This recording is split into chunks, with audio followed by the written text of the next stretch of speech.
Hello welcome everyone. आप सभी का हमारे यूट्यूब चैनल सिविल जंक्शन पर स्वागत है। हम आप लोगों के लिए गुप्ता एंड गुप्ता के जितने भी क्वेश्चन थे सब्जेक्ट वाइज उन सभी का जो है डिटेल्ड सॉल्यूशन प्रोवाइड करने के लिए एक सीरीज स्टार्ट किए हैं, जिसमें हमने अभी टनल इंजीनियरिंग जो है अपना कंप्लीट किया है। ठीक है, टनल जो है अपना कंप्लीट हमने कर लिया है। आप लोग इसका वीडियो जो है प्लेलिस्ट में जाकर देख सकते हैं। बाकी हमने ये डिसाइड किया है कि जो भी आप लोग कमेंट जितने आए थे उसके अकॉर्डिंग कि जो इम्पोर्टेंट सब्जेक्ट्स हैं, चाहे वो आपके राजस्थान जेईएन में आने वाले हों या आपके आरआरबी में आएंगे या आगे फर्दर जितने भी स्टेट एग्जामिनेशन हैं जिनमें गुप्ता एंड गुप्ता क्वेश्चन आते ही आते हैं, तो उन सबको देखते हुए जो हमारे हाई वेटेज सब्जेक्ट्स हैं उन सभी को हम एक एक करके पहले ख़त्म करेंगे। ठीक है, इसमें हम स्टार्ट करने वाले हैं आज से अपना इरिगेशन एंड हाइड्रोलॉजी, क्योंकि आप जब गुप्ता एंड गुप्ता का बुक देखेंगे तो उसमें इरिगेशन और हाइड्रोलॉजी एक ही में, वाटर रिसोर्स इंजीनियरिंग में दोनों आता है, तो दोनों को एक ही में क्वेश्चंस को रखा हुआ है उसमें। बाकी हम इसमें ट्राई करेंगे आपको 20 से 25 क्वेश्चन डेली जो है आप लोगों को सॉल्व कराएंगे, क्योंकि हम क्वेश्चन को केवल आपको ऑप्शन के साथ नहीं बता रहे हैं, हम पूरी डिटेल में बताएंगे। उसके पीछे जितने भी कॉन्सेप्ट हैं आप लोग यदि अपने नोट्स रखे होंगे तो नोट्स ओपन कर सकते हैं, जिससे आपका रिवीजन भी हो जाएगा कॉन्सेप्ट का। तो पूरे एक एक कॉन्सेप्ट को भी हम डिटेल में देखेंगे। बाकी इसका यदि हम बात करते हैं पीडीएफ जो है वो आपको मिल जाएगा। पीडीएफ आप लोग टेलीग्राम चैनल पर हमारे सिविल जंक्शन का जा करके वहाँ से डाउनलोड कर सकते हैं, या हमारा जो ऑफिशियल वेबसाइट है सिविल जंक्शन का वहाँ से जा करके डाउनलोड कर सकते हैं। ठीक है, तो चलिए स्टार्ट करते हैं अब हम आज अपने इरिगेशन एंड हाइड्रोलॉजी के क्वेश्चंस को। पहला क्वेश्चन हमारा क्या कह रहा है? पहला क्वेश्चन कह रहा है which of the following method of applying water may be used on rolling land. कह रहा है कि यहाँ पर जो डिफरेंट मेथड्स दे रखे हैं अपने वाटर एप्लीकेशन के, कह रहा है मतलब इरिगेशन में जो वाटर एप्लीकेशन के मेथड्स हैं उनके जो डिफरेंट यहाँ मेथड्स दे रखे हैं उनमें से कौन सा मेथड है जो आपका रोलिंग लैंड पे यूज किया जा सकता है। मेन टर्म क्या है? Rolling land. ठीक है, अब चलिए हम इरिगेशन की पूरी इस जो आपके क्वेश्चन है इससे रिलेटेड जो थ्योरी है उसको देखते हैं, फिर आते हैं अपने क्वेश्चन पे। अच्छा, इरिगेशन क्या होता है? इरिगेशन क्या होता है हमारा? तो हमारा इरिगेशन कहता है कि हमारे क्रॉप को through out the base period, मतलब क्रॉप के जो है सोइंग से लेकर के हार्वेस्टिंग तक, ठीक है, सोइंग से लेकर के हार्वेस्टिंग बेस पीरियड को हम क्रॉप पीरियड के बराबर मान लेते हैं कभी कभी। ठीक है, उसको बाद में बताऊंगा मैं। ठीक है, तो सोइंग से लेकर के हार्वेस्टिंग तक के लिए जो हमको क्रॉप के फुल मैच्योरिटी के लिए, फुल ग्रोथ के लिए जो हमको वाटर की रिक्वायरमेंट है उसको आर्टिफिशियली फुलफिल करना, यही हमारा इरिगेशन होता है। ठीक है, क्रॉप रिक्वायरमेंट के अकॉर्डिंग आर्टिफिशियली वाटर प्रोवाइड करना अपने क्रॉप को, क्योंकि यदि हम बात करते हैं नेचुरली रेनफॉल वगैरह हुआ, रेनफॉल वगैरह तो आपका जो है अनइवन है, कहीं भी ज़्यादा है कभी कम है। ठीक है, सीजन टू सीजन वेरी करता है, प्लेस टू प्लेस वेरी करता है, क्रॉप के आपके नीड के अकॉर्डिंग भी वेरी करता है। तो उसको फुलफिल करने के लिए हम क्या करते हैं, हम अपना आर्टिफिशियली जो वाटर अप्लाई करते हैं, जो वाटर प्रोवाइड करते हैं, उसको हम कहते हैं अपना इरिगेशन। अब इरिगेशन में different different methods and techniques हैं जिसका हम यूज करते हैं। पहला जिसमें हम बात करते हैं, पहला हमारा है फ्री फ्लडिंग। ठीक है, फ्री फ्लडिंग, इसको हम ऑर्डिनरी फ्लडिंग भी कहते हैं और इसको वाइल्ड फ्लडिंग भी कहते हैं। वाइल्ड फ्लडिंग क्यों कहते हैं? वाइल्ड फ्लडिंग इसलिए कहते हैं कि जब आपका वाटर, देखिए जब वाटर, ये मेन सप्लाई डिच है, ठीक है, मेन सप्लाई डिच से आपका वाटर एक्सट्रैक्ट हो करता है, एक्सट्रैक्ट करके यहाँ पे क्या आता है, यहाँ पर जो है आपके जो सब्सिडरी डिचेस हैं, सब्सिडरी डिचेस से आकर के ये वाटर आपके फील्ड में आ रहा है। यहाँ पर कोई भी लेविस या बंड्स जो है हम प्रोवाइड नहीं किए हैं, कोई भी लेविस प्रोवाइड नहीं किए हैं जिससे हम कंट्रोल कर सकें। इसका मतलब लेविस वगैरह नहीं बना रहे हैं कंट्रोल करने के लिए, तो कोई ऐसा अटेम्प्ट नहीं किए हैं। तो ये वाटर वाइडली, ठीक है, वाइल्डली या वाटर क्या होगा आपका, फैल जाएगा। तो इसलिए इसको हम वाइल्ड फ्लडिंग भी कहते हैं। ठीक है, क्यों? क्योंकि यहाँ पर कोई भी हमारा जो है डीचेस वगैरह जो है, लेविस वगैरह का हम यूज नहीं कर रहे हैं वाटर को कंट्रोल करने के लिए। ठीक है, अब यदि हम फ्री फ्लडिंग की बात करते हैं, ठीक है, ये हमारे पास जो क्लोज ग्रोइंग क्रॉप्स, किसके लिए? अब चूंकि वाटर बहुत ज़्यादा क्वांटिटी में आ रहा है और ये वहीं पे यूज करते हैं जहाँ हमारे पास जो है आर्टिफिशियली वाटर प्रोवाइड करने का जो सोर्स है वो आपका ज़्यादा हो। ठीक है, हमारे पास वाटर सोर्स नज़दीक हो। तो यदि मान लीजिए हमारे पास क्लोज ग्रोइंग क्रॉप्स हैं, पास्चर्स हैं, मतलब चारा वगैरह जो पास्चर कहते हैं, ठीक है, उन सब के लिए आपका जो है यूजफुल होता है, पर्टिकुलरली जहाँ पर स्टीप लैंड हो। अब स्टीप लैंड का मतलब क्या हुआ? स्टीप लैंड का मतलब हुआ जहाँ पर जो टोपोग्राफी है, लैंड की जो टोपोग्राफी है, ठीक है, जो लैंड की आपकी टोपोग्राफी है, ठीक है, लैंड की टोपोग्राफी आपकी अनइवन है। कैसी है आपकी टोपोग्राफी? अनइवन है। अनइवन मतलब अंडुलेशन वहाँ पे देखने को मिल रहा है, ठीक है। तो वहाँ पर हम जो है, चूंकि अनइवन टोपोग्राफी है, अब अनइवन टोपोग्राफी है, रोलिंग लैंड है, तो रोलिंग लैंड में आप बॉर्डर चेक वगैरह तो बना नहीं सकते हैं, तो इसलिए वहाँ पर ये मेथड आपका यूज किया जाता है। बट यहाँ पर एक चीज़ और इम्पॉर्टेंट है, वो इम्पॉर्टेंट क्या है, ये मेथड आपके जो है स्मॉल फील्ड के लिए यूज में लाते हैं, बहुत बड़ी फील्ड के लिए यूज में नहीं लाते हैं, ठीक है। और चूंकि यहाँ पर जो है वाइल्ड फ्लडिंग हो रहा है, वाटर पे कोई कंट्रोल नहीं है, इसका मतलब इसका वाटर एप्लीकेशन एफिशिएंसी लो होगा, क्योंकि इवेपोरेशन लॉसेस, सीपेज लॉसेस बहुत ज़्यादा होंगे, तो इसकी एप्लीकेशन एफिशिएंसी वो आपकी लो आती है। इसका मतलब इसके बारे में आपको पूरी चीज़ें मैंने बता दी हैं, आपको पता लग गई होंगी। यहाँ पर देख सकते हैं, ये इसका रियल इमेज डायग्राम देखिए। यहाँ पर हमने कोई लेविज, वाटर लेविज, ये देखिए डिचेज हैं, ये सप्लाई डिचेज जरूर हैं, लेकिन कोई वाटर लेविज यहाँ पर हम कोई भी लेविज जो है वो प्रोवाइड नहीं किए। लेविज का मतलब जो बांध छोटे छोटे बनाते हैं खेतों में अपने, देखिए जब आप धान की खेती करते हैं तो बांध नहीं बनाते इतने ज़्यादा, गेहूं की खेती जब आप करते हैं उसमें बांध ज़्यादा बनाते हैं, उनको लेविज कहते हैं, ठीक है। तो यहाँ पर देखिए, यहाँ पर हमने कोई लेविज प्रोवाइड नहीं किया है, चूँकि अपना राइस जो है स्टैंडिंग क्रॉप है, ठीक है, तो वहाँ पर प्रोवाइड करते हैं। क्लोज क्रॉप से राइस क्या है, क्लोज क्रॉप है, इसका मतलब स्टैंडिंग वाटर की रिक्वायरमेंट है, तो यहाँ पर बहुत ज़्यादा लेविज बनाने की हमको रिक्वायरमेंट नहीं होती है, ठीक है। ये रहा, आप देख सकते हैं एग्जाम्पल, ठीक है, ये हमारा वाइल्ड फ्लडिंग का एक एग्जाम्पल है। अब आते हैं अगला, बॉर्डर फ्लडिंग, ठीक है। अगला हमारा क्या है, बॉर्डर फ्लडिंग। अब यदि मैं बॉर्डर फ्लडिंग की बात करता हूँ, ठीक है, बॉर्डर फ्लडिंग क्या होता है, देखिए यही है। अब बॉर्डर फ्लडिंग में डिफरेंस क्या आया, बॉर्डर फ्लडिंग में हमने क्या किया, ये तो हमारे मेन सप्लाई डिश से, यहाँ से मेन सप्लाई डिश से पानी आया, सब्सिडरी डिश में आया, हम अपने क्या किए कि यहाँ पर जो है छोटे छोटे स्ट्रिप्स जो है लेविज हम प्रोवाइड कर दिए। क्या किया हमने, छोटे छोटे जो है लो बॉर्डर लेविज जो है अपने इस खेत में हमने प्रोवाइड कर दिया, अपने फील्ड में क्या किया, लो वाटर लेविज जो है हमने प्रोवाइड कर दिया। अब इससे क्या होगा, इसकी कंट्रोलिंग हो जाएंगी। लेकिन यहाँ पर देखिए वर्टिकली प्रोवाइड किए हैं, केवल ये लेविज वर्टिकली हमने प्रोवाइड किया है, तो ये भी आपको ध्यान देने की जरूरत है कि हमने लेविज जो प्रोवाइड की है ये वर्टिकली प्रोवाइड की है। अब यदि हम ईच लेविज की यदि हम बात करते हैं, जो हमारा ईच स्ट्रिप है, ठीक है, तो ईच स्ट्रिप की यदि लेंथ की मैं बात करूं, ठीक है, तो लेंथ कितनी होती है, तो लेंथ आपकी 100 से 400 मीटर, ये जो आपकी लेंथ है ये आपकी कितनी होती है, 100 to 400 मीटर ये आपकी लेंथ होती है, ठीक है। बॉर्डर स्ट्रिप इरिगेशन में कितनी होती है, 100 टू आपकी 400 मीटर ये लेंथ आपको देखने को मिलती है, ठीक है। अब यदि मैं बात करता हूँ ये बिड्थ कितनी होती है, कई जगह क्वेश्चन इस पे पूछता है, तो ईच स्ट्रिप के बिड्थ की, इसकी यदि मैं बात करूँ, ठीक है, ये बिड्थ जो है ये अब कितनी होती है, 10 to 20 मीटर ये आपकी बिड्थ देखने को मिलती है, ठीक है। तो यहाँ पर यदि हम बात करते हैं तो वाटर क्या होता है, वाटर यहाँ से आया और आपका जो है स्लोली जो है लोअर एंड की ओर चलते चला गया, इन्फिल्ट्रेट होकर, और सॉइल में आपका पेनिट्रेट वाटर होते चला गया।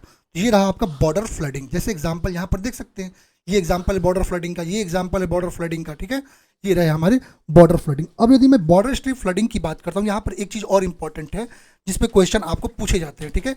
बॉर्डर फ्लडिंग में एक क्वेश्चन आता है कि आपको इस फील्ड को इरिगेट करने के लिए, जो हमारा लैंड है उसको इरिगेट करने के लिए कितना टाइम का रिक्वायरमेंट होगा। अब टाइम रिक्वायरमेंट आपको यहाँ पर बतानी है, ठीक है, मतलब टी बतानी है। चलिए यहाँ मैं बताता हूँ टाइम रिक्वायरमेंट, ठीक है, टी यदि हम टाइम रिक्वायरमेंट की बात करते हैं तो वो आता है 2.303 वाई बाई एफ, वाई, एक अच्छी जगह बताऊँ क्या होता है, Y by F log Q upon Q minus F A, ठीक है। अब यदि बात करते हैं यहाँ पर टी क्या है, हमारा टाइम है, ठीक है, टी क्या है, हमारा टाइम है। यदि हम वाई की एफ की बात करते हैं, एफ क्या है, यदि एफ की मैं बात करूँ, एफ हमारा क्या है, एफ हमारा इन्फिल्ट्रेशन रेट, क्या है, इन्फिल्ट्रेशन रेट,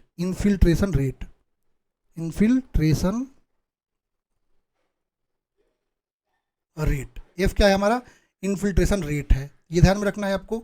वाई की यदि हम बात करें, वाई क्या है हमारा, तो वाई हमारा एवरेज डेप्थ ऑफ वाटर, क्या है, एवरेज डेप्थ ऑफ वाटर, ठीक है, average depth of water. Q क्या है, तो क्यू आपको पता ही है, क्यू इसमें क्या है हमारा, डिजाइन डिस्चार्ज, क्या है क्यू हमारा, एक सेकंड, क्यू हमारा है डिजाइन डिस्चार्ज,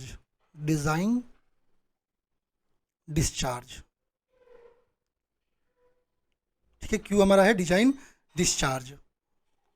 और एफ ए की यदि हम बात करते हैं तो हमारा एफ ए क्या है, एफ हमारा आपको पता ही है, एफ इन्फिल्ट्रेशन है, और ए क्या है हमारा, एरिया है, ए क्या है हमारा, एरिया है, ठीक है, एरिया है, ठीक है, गिवन एरिया ऑफ लैंड है। अब ये चीज़ें आपको आई होप पता चल गई होंगी, ठीक है। अब यदि मैं बात करता हूँ आपका, ठीक है, ये सारी चीज़ तो आपको पता चल ही गई।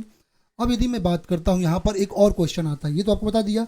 अब यहाँ पर एक ये आता है आपका जो है कि मैक्सिमम हमारा जो, ठीक है, जो ए मैक्स, 1 सेकेंड, ठीक है, हाँ, जो हमारा ए मैक्स मैक्सिमम एरिया कितना इरीगेट हो सकता है, तो ए मैक्स की यदि हम बात करते हैं यहाँ पर, तो ए मैक्स इक्वल टू क्या आता है आपका, तो वो आता है Q upon F, Q upon F. ये दो फार्मूले और भी आपको याद रखने हैं, ठीक है, इन दो फार्मूलाज को आप लोग याद जरूर रखेंगे। अब चलिए, ये चीज़ें आपको आई होप क्लियर हो गई होंगी। अब चलते हैं अगले मेथड पे। अगला हमारा मेथड जिसको हम कहते हैं क्या, चेक फ्लडिंग। क्या कहते हैं, चेक फ्लडिंग। अब चेक फ्लडिंग भी आपके ऑर्डिनरी फ्लडिंग के जैसा ही मेथड होता है, लेकिन इसमें हमने क्या किया, इसमें हमने चेक एरियाज में डिवाइड कर दिया। क्या किया हमने, चेक एरियाज में डिवाइड किया। किससे डिवाइड किया, यहाँ पर लो एंड फ्लैट लेवीज भी प्रोवाइड कर दी। देखिए यहाँ पर लो एंड फ्लैट, इसको हम कनेक्टिंग लेवीज भी, इसमें कनेक्टिंग लेवीज भी प्रोवाइड कर दी। क्या किया हमने, कनेक्टिंग लेवीज भी प्रोवाइड कर दिया। अब ये क्या होगा, यहाँ पर भी जो क्लोज ग्रोइंग क्रॉप्स वगैरह जो है, ज्वार पैडी वगैरह जो है, इसकी यहाँ पर हम क्रॉपिंग कर सकते हैं, ठीक है। और ये आपका परमिएबल और लेस परमिएबल दोनों प्रकार के सॉइल के लिए जो है ये आपका मेथड क्या है, आपका सफिशिएंट सूटेबल है। अब यहाँ पर देखिए डिफरेंस क्या हुआ, देखिए मैं एक एक चीज़ आपको बता रहा हूँ। यहाँ पर हमने जो है केवल आपकी जो है वर्टिकली लेवल्स प्रोवाइड की थी। अब क्या होता है, वाटर इन्फिल्ट्रेट यहाँ तक सही से किया और एंड पर आते आते कम इन्फिल्ट्रेट किया, लेकिन हमने क्या किया, यहाँ पर एक कनेक्टिंग लेवल्स भी प्रोवाइड कर दिए, ठीक। तो यहाँ से फिर से ओपनिंग दे देंगे, फिर यहाँ तक इन्फिल्ट्रेट किया, फिर आगे जाकर फिर उसी रेशियो में आगे चला जाएगा, तो ये आपको बेनिफिट यहाँ पे मिल जाता है, ठीक है। बाकी ये इसका रियल डायग्राम भी आप लोग देख सकते हैं इस तरह से। अब अगला आता है हमारा फरो फ्लडिंग। दी फरो फ्लडिंग या फरो इरिगेशन की यदि हम बात करते हैं, क्या होता है फरो इरिगेशन। फरो इरिगेशन में हम क्या करते हैं कि अपने लैंड में जब जिसको हमको इरिगेट करना है उसमें लॉन्ग नैरो डिचेस जो है, ठीक है, लॉन्ग नैरो डिचेस जो है वो हम बना देते हैं, ठीक है, रेगुलर इंटरवल पर। यहाँ पर देखिए ये जो आपका जो ये नीचे वाला भाग, इसको क्या कहते हैं, ये हमारे फरोज हैं। क्या है, ये हमारे फरोज हैं, ठीक है, इसको हम क्या कहेंगे, फरोज हैं ये हमारे, ठीक है। अब ये तो आपको पता चल गया कि लॉन्ग नैरो जो फरोज है वो प्रोवाइड कर दिए, ठीक है। ये हमारे सॉरी ये हमारा क्या है, फरो है, और ये हमारे डीचेज हैं। ये क्या है, हमारी डीचेज है, ये हमारी जो है डीचेज हैं, ठीक है। तो हम अपना जो क्रॉप है, क्रॉप की क्रॉपिंग करेंगे, ठीक है। क्रॉप की जब हम क्रॉपिंग करेंगे तो इसके ऊपर करेंगे, एक सेकंड, ठीक है, यहाँ पर जो है हम अपने क्रॉपिंग करेंगे। अब यहाँ पर एक चीज़ क्या होता है कि देखिए, अब यहाँ पर हमारा जो है वाटर इनफिल्ड, ये जो चैनल्स बन गई पतली पतली, इनमें है, इसका मतलब यहाँ पर इवेपोरेशन लॉस के लिए जो एरिया है वो कम हो गया। और कितना कम हो जाता है, ये आपका जो है 20 to 50%, कितना 20 to 50% जो है, इसका मतलब इवेपोरेशन लॉस रिड्यूस हो जाएगा। और ये मेथड हमारा, ठीक है, जो हमारा ये मेथड देखिए, ये रीजेस पे हम क्रॉप जो है अपना रीजेस जो है यहाँ पे क्रॉप अपनी क्रॉपिंग कर रहे हैं, यहाँ पर वाटर है, मतलब ये एरिया जो है इतना रीजेस वाला एरिया पर तो वाटर है नहीं, इसका मतलब वहाँ पर इवेपोरेशन लॉस कम हुआ, इसका मतलब यहाँ पर इवेपोरेशन लॉस जो है रिड्यूस हुआ, इसका मतलब एफिशिएंसी बढ़ जाएगी। अब इसमें हम रो क्रॉप्स जैसे maize, cotton, potatoes, sugar cane, sugar beet, ground nut, tobacco, इन सब की क्रॉपिंग इस मेथड से करते हैं। आई होप ये समझ में आया होगा आपको। अगला हमारा होता है बेसिन फ्लडिंग या रिंग बेसिन फ्लडिंग। यदि हम रिंग बेसिन फ्लडिंग या बेसिन फ्लडिंग की बात करते हैं, ये आपका स्पेशल टाइप का एक चेक फ्लडिंग है, ठीक है, जो कि झाड़ियाँ वगैरह जो झाड़ीदार पौधे वगैरह हैं, पेड़ वगैरह हैं, उनके लिए यूज में लाया जाता है। ये आपके जो है जो बेसिन के शेप्स होते हैं वो आपके रेक्टेंगुलर, सर्कुलर कुछ भी हो सकते हैं, ठीक है, बट यहाँ पर हाई परकुलेशन लॉसेस देखने को मिलते हैं, इसलिए इसको हम कोर्स ग्रेन सॉइल के लिए यूज में नहीं लाते हैं, ठीक है। चलते हैं अगले क्वेश्चन पे। तो अगला है हमारा स्प्रिंकलर इरिगेशन, जिसको हम ओवरहेड इरिगेशन भी कहते हैं। ये आपको जो लाइट सॉइल्स होते हैं उनके लिए आपका बेस्ट सूटेबल होता है। ये आपके लो फिल्ट्रेशन रेट वाले जो सॉइल है जैसे क्ले। अब यहाँ पर समझिए, यदि सॉइल का लो फिल्ट्रेशन रेट है, अब यहाँ पर क्या हो रहा है, वाटर स्प्रिंकल करके आ रहा है, छोटे छोटे यहाँ पर जो है आपके जो पाइप्स लगे हुए हैं, उन पाइप से वाटर जो है स्प्रिंकल करके आ रहा है, ठीक है, एक तरीके से मानी कि आर्टिफिशियल रेनिंग हो रही है, ठीक है। तो ये आपका वाटर जो है बहुत कम आ रहा है इस पर आपके जो है फील्ड पे। यदि मान लीजिए आपका जो इन्फिल्ट्रेशन रेट जो है वो लो नहीं होगा, हाई इन्फिल्ट्रेशन रेट होगा। हाई इन्फिल्ट्रेशन रेट होगा तो तुरंत सूख जाएगा, ये पानी जो है तुरंत नीचे चला जाएगा। इसका मतलब जो लो इन्फिल्ट्रेशन, ठीक है, ये आपका जो लो इन्फिल्ट्रेशन रेट वाले हैं उनके लिए ये आपको ज़रूरत में नहीं ला सकते हैं, ठीक है। हाई इन्फिल्ट्रेशन रेट है, ठीक है, वाटर सिप करके नीचे चला गया, लेकिन लो है मतलब वाटर इसी पर आ गया तो वो इवेपोरेट कर जाएगा। वाटर क्या होगा, जब इसी फील्ड पे रह जाएगा तो वो इवेपोरेट कर जाएगा, ठीक है। और स्प्रिंकलर इरिगेशन मेथड ये आपका जहाँ पर लैंड ग्रेडियंट स्टीप हो और सॉइल इजीली इरोडेबल हो, वहाँ पर भी इसको यूज में लाते हैं, ठीक है। स्प्रिंकलर इरिगेशन की यदि हम बात करते हैं तो ये आपको 80% की वाटर एप्लीकेशन एफिशिएंसी प्रोवाइड करता है।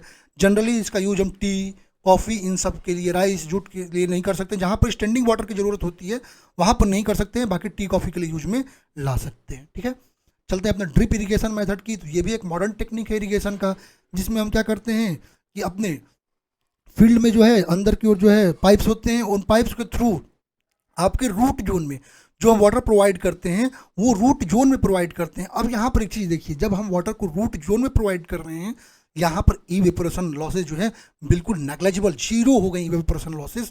यहाँ पर इफिशियंसी और ज़्यादा निकल कर आएगी। और ये भी आपके जो है जो रो क्रॉप्स वगैरह हैं उनके लिए, जिन क्रॉप्स को जो है बहुत ज़्यादा स्टैंडिंग वाटर की रिक्वायरमेंट नहीं है, उनके लिए यूज में लाया जाता है। और एक टर्म और इम्पॉर्टेंट है, जो स्प्रिंकलर इरिगेशन और ड्रिप इरिगेशन है, इसको हम प्रीसर्ड इरिगेशन सिस्टम में लाते हैं। चलिए अब क्वेश्चन पे चलते हैं। अपने सारे कॉन्सेप्ट को देख लिया हमने, सारे टाइप देख लिए, सारे मेथड अपने देख लिए। अब क्वेश्चन में कह रहा है रोलिंग लैंड के लिए कौन सा मेथड यूज करेंगे। अब एक चीज़ ध्यान में देना है, गुप्ता एंड गुप्ता का जो आंसर की हुआ है वो कहता है चेक फ्लडिंग, जबकि ये आपका गलत आंसर है। हम अपने रोलिंग लैंड के लिए जो है जो मेथड यूज करते हैं वो हमारा है फ्री फ्लडिंग। क्यों? क्योंकि रोलिंग लैंड में हम चेक वगैरह जो है अपने नहीं बना पाएंगे, वहाँ पर हम लेवेज को कंस्ट्रक्ट नहीं कर पाएंगे, तो चेक फ्लडिंग नहीं होगा, फ्री फ्लडिंग होगा। ठीक है, ऑप्शन नंबर डी यहाँ पर करेक्ट हो जाएगा। चलते हैं नेक्स्ट क्वेश्चन पे। आई होप ये चीज़ें पूरी समझ में आई होंगी।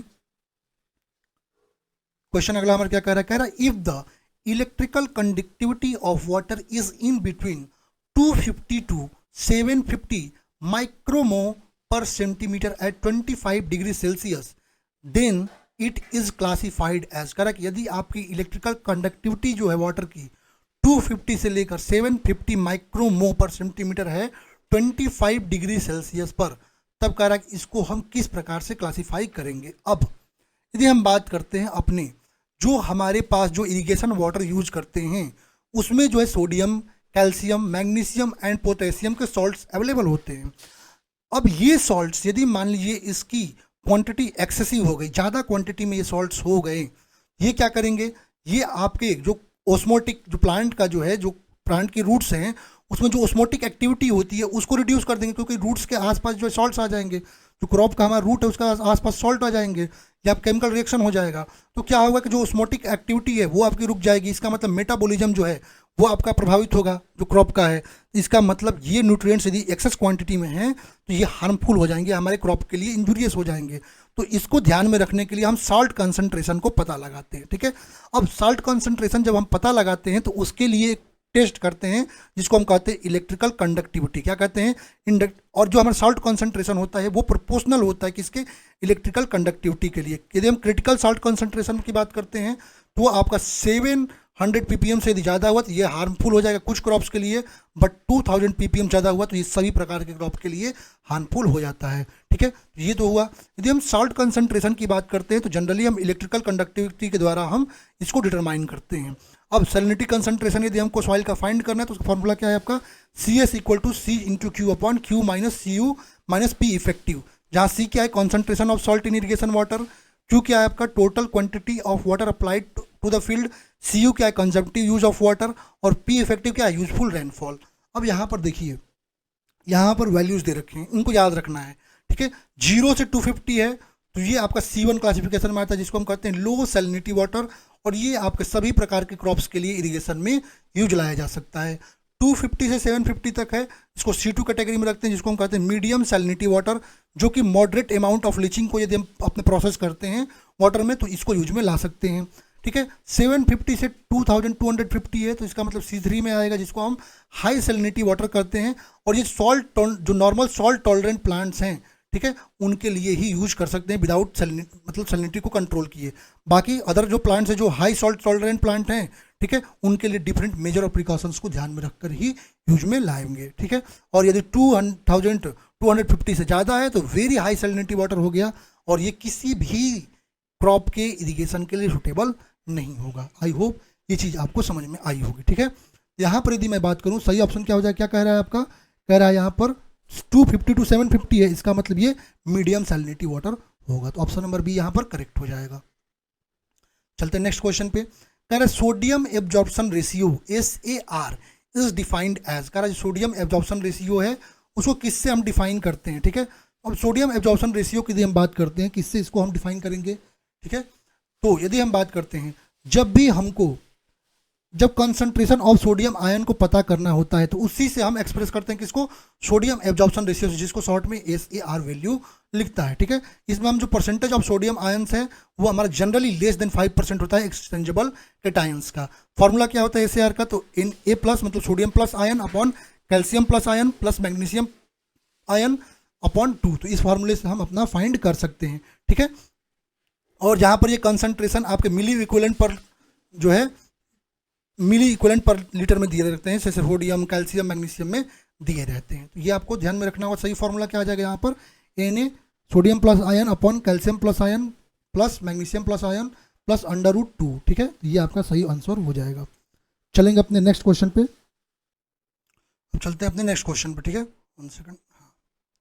नेक्स्ट हमारा क्वेश्चन क्या कह रहा है, कह रहा है the value of sodium absorption ratio for high sodium water lies between. कह रहा है जो वैल्यू होती है सोडियम एब्जॉर्प्शन रेशियो की हाई सोडियम वाटर के लिए, वो किस वैल्यू के बीच में आपकी लाई करती है, ठीक है। ऊपर बता दिया सोडियम एब्जॉर्प्शन रेशियो क्या होता है, तो आपका सोडियम आयन, तो sodium plus ion upon under root में calcium plus ion plus magnesium plus ion upon 2 होता है, ठीक है। 1 सेकंड, यहाँ पर एक चीज़ रह गया था, सॉरी, ये मैं ध्यान नहीं दिया था, यहाँ पर अंडर रूट रह गया था, ठीक है। ये आपको ध्यान में रखना है, ठीक है। ये हो गया। अब यदि हम कंसंट्रेशन बता दिया आपको, अब यहाँ चलिए वैल्यूज़ को देख लेते हैं, ठीक है। यदि SAR की वैल्यू 0 से 10 के बीच में है, ठीक है, ये S1 क्लासिफिकेशन में जिसको हम क्या कहेंगे, लो सोडियम वाटर, जो कि ऑल क्रॉप्स के लिए आपका यूज में लाया जाएगा, ठीक है। 10 से 18 के बीच में है तो S2 होगा, जो कि मीडियम सोडियम वाटर है, जो कि आपका कोर्स ग्रेन सॉइल के लिए यूज में लाएंगे, ठीक है। 18 to 26 है तो आपका हाई सोडियम वाटर है, ठीक है। ये यूज तब लाएंगे जब आपका लीचिंग एंड हार्म, आपका जो है लीचिंग के बाद ही कल यूज कर सकते हैं, ठीक है। यह सभी प्रकार के सॉइल के लिए हार्मफुल होता है। और 26 से यदि ज़्यादा है तो ये आपका वेरी हाई सोडियम वाटर हुआ, जो कि सूटेबल होता नहीं है, किसी भी प्रकार के सॉइल के लिए सूटेबल नहीं होता है, ठीक है। चलिए ऊपर सही करा दूंगा मैं PDF में। यहाँ पर यदि हम क्वेश्चन की बात करते हैं, क्वेश्चन क्या कह रहा है कि सोडियम एब्जॉर्प्शन रेशियो आपका हाई सोडियम वाटर जो वैल्यू है वो कितने पे लाई करता है, तो हाई सोडियम वाटर जो है आपका 18 to 26 के बीच लाई करता है, ठीक है। चलते नेक्स्ट क्वेश्चन पे। कह रहे optimum depth of core watering for rice crop is. कह रहा है राइस क्रॉप के लिए जो है ऑप्टिमम डेप्थ जो होती है कोर वाटरिंग की वो कितनी होती है, ठीक है। 135 mm, 165 mm, 190 mm या 215 mm। जब कोर वाटरिंग क्या होता है, यदि मैं कोर वाटरिंग की बात करता हूँ, ये क्या होता है कि आपका जब आपका क्रॉप जो है एक फ्यू सेंटीमीटर तक, जब आपका क्रॉप जो क्या होता है फर्स्ट वाटरिंग से लेकर के यहाँ से लेकर, देखिए ये फर्स्ट वाटरिंग से लेकर के आपका ये क्रॉप जो है फ्यू सेंटीमीटर हाइट का ये क्रॉप हुआ, इसके बीच जो हम अपनी वाटरिंग प्रोवाइड करते हैं, ठीक है, इसको हम कहते हैं क्या, कोर वाटरिंग। क्या कहते हैं, कोर वाटरिंग। और यहाँ पर जो पीरियड्स होता है क्रॉप के सोइंग से लेकर के, ठीक है, क्रॉप के यहाँ पर जो है फर्स्ट वाटरिंग से लेकर के, मतलब सोइंग लगभग सोइंग से लेकर के यहाँ पर फ्यू सेंटीमीटर तक क्रॉप के एक होने का एक फिक्स इंटरवल होता है, जिसको हम क्या कहते हैं, crop period. Sorry, crop period मैंने कह दिया, 1 सेकंड। इसको हम कहते हैं अपना कोर पीरियड। क्या कहते हैं, इसको हम कहते हैं कोर पीरियड, ठीक है, कोर पीरियड कहते हैं, ठीक है। और जो वाटरिंग हो रही है इसको कहते हैं कोर वाटरिंग। और जितने डेप्थ ऑफ वाटर की रिक्वायरमेंट होती है इसको हम कहते हैं कोर डेप्थ, ठीक है। और कोर वाटरिंग जो एक पूरे, जितने हम चाहें अपना बेस पीरियड की बात कर लें, पूरे क्रॉप के period, through out the period में सबसे हाई इंटेंसिटी जो हमारा वाटर डिस्चार्ज लगता है वो हमारे कोर पीरियड में लगता है। तो इसका मतलब जो है हमारा जो कोर वाटरिंग है ये मैक्सिमम डिस्चार्ज जो है लिमिटेड टाइम में रिक्वायरमेंट होती है, क्योंकि वहाँ पर जर्मिनेशन वगैरह का प्रोसेस होता है हमारे सीड्स के, ठीक है। तो वहाँ पर हाई वाटर रिक्वायरमेंट होती है। अब यदि हम डेप्थ ऑफ वाटर की बात करते हैं वेरियस क्रॉप्स के लिए, आप देख सकते हैं राइस के लिए यदि हम बात करते हैं तो 19 सेंटीमीटर, वीट के लिए 13.5 सेंटीमीटर और शुगर कैन के लिए 16 सेंटीमीटर, ठीक है। ये हमारे जो है कोर डेप्थ हैं आपके डिफरेंट क्रॉप्स के लिए। यहाँ हमारा क्वेश्चन किसके लिए, राइस क्रॉप के लिए है। तो राइस क्रॉप के लिए कितना हो जाएगा, तो राइस क्रॉप के लिए हमारा हो जाएगा 19 सेंटीमीटर, मतलब 190 mm, ठीक है। कोर पीरियड बता दिया आपको। ऐसे ही आपको पता ही है बेस पीरियड क्या होता है, क्रॉप पीरियड आप लोग को ये पता होगा, ठीक है। चलिए ये चीज़ें बताने की जरूरत तो होंगी नहीं, आप लोग समझ सकते हैं इनको। चलते नेक्स्ट क्वेश्चन पे।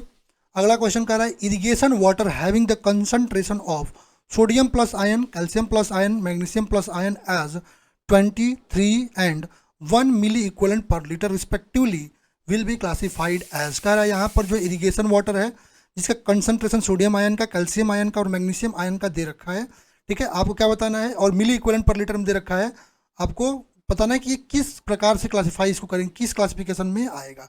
ठीक है, चलिए एस वैल्यू पहले निकाल लेते हैं। यहाँ पर जब हम एस वैल्यू निकालेंगे क्या हो जाएगा, एस वैल्यू अंडर रूट में, फार्मूला को रिवाइज कीजिए आप लोग, फार्मूला को रिवाइज पहले कीजिए। जो फार्मूला को रिवाइज करेंगे तो क्या हो जाएगा, sodium plus ion, sodium plus ion, ठीक है, सोडियम प्लस आयन अपॉन में, 1 सेकेंड, यहाँ पर गलत मैंने अंडर रूट लगा दिया, 1 सेकेंड, क्या हो जाएगा आपका फॉर्मूला, सोडियम प्लस आयन,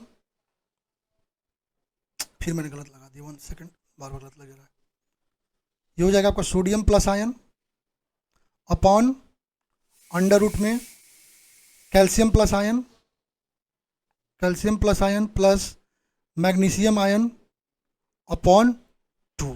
ठीक है, अब यहाँ पर सोडियम प्लस आयन की यदि मैं बात कर रहा हूँ तो कितना दे रखा है आपका 20 अपॉन कैल्शियम प्लस आयन कितना दे रखा है आपका, कैल्शियम प्लस आयन की यदि हम बात करते हैं तो 3 दे रखा है 3, और ये आपका मैग्नीशियम 1 दे रखा है अपॉन 2। इसको सॉल्व करेंगे तो ये आपका आएगा 14.142। इसका मतलब ये किसके किसके बीच है, ये 10 से 18 के बीच है, 10 से 18 के बीच है, इसका मतलब मीडियम सोडियम वाटर ये हो जाएगा आपका। ठीक है, मीडियम सोडियम वाटर हो जाएगा। ठीक है,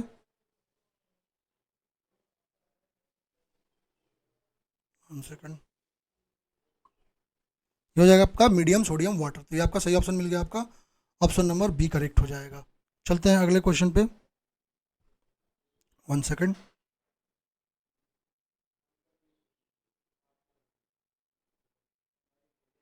चलिए अगला क्वेश्चन हमारा क्या है, the relationship between duty in hectare per cubic, depth of water delta in metres and base period B in days is given by. कह रहा है आपका जो है ड्यूटी, डेल्टा और बेस पीरियड में आपको जो है रिलेशन बताना है। मैं कहा था मैं आगे चल के चीज़ें बता दूंगा आपको। ठीक है, बेस पीरियड क्या होता है आपका, ठीक है, क्रॉप पीरियड क्या होता है, ये चीज़ें मैं कहा था कि आगे आपको बताऊंगा।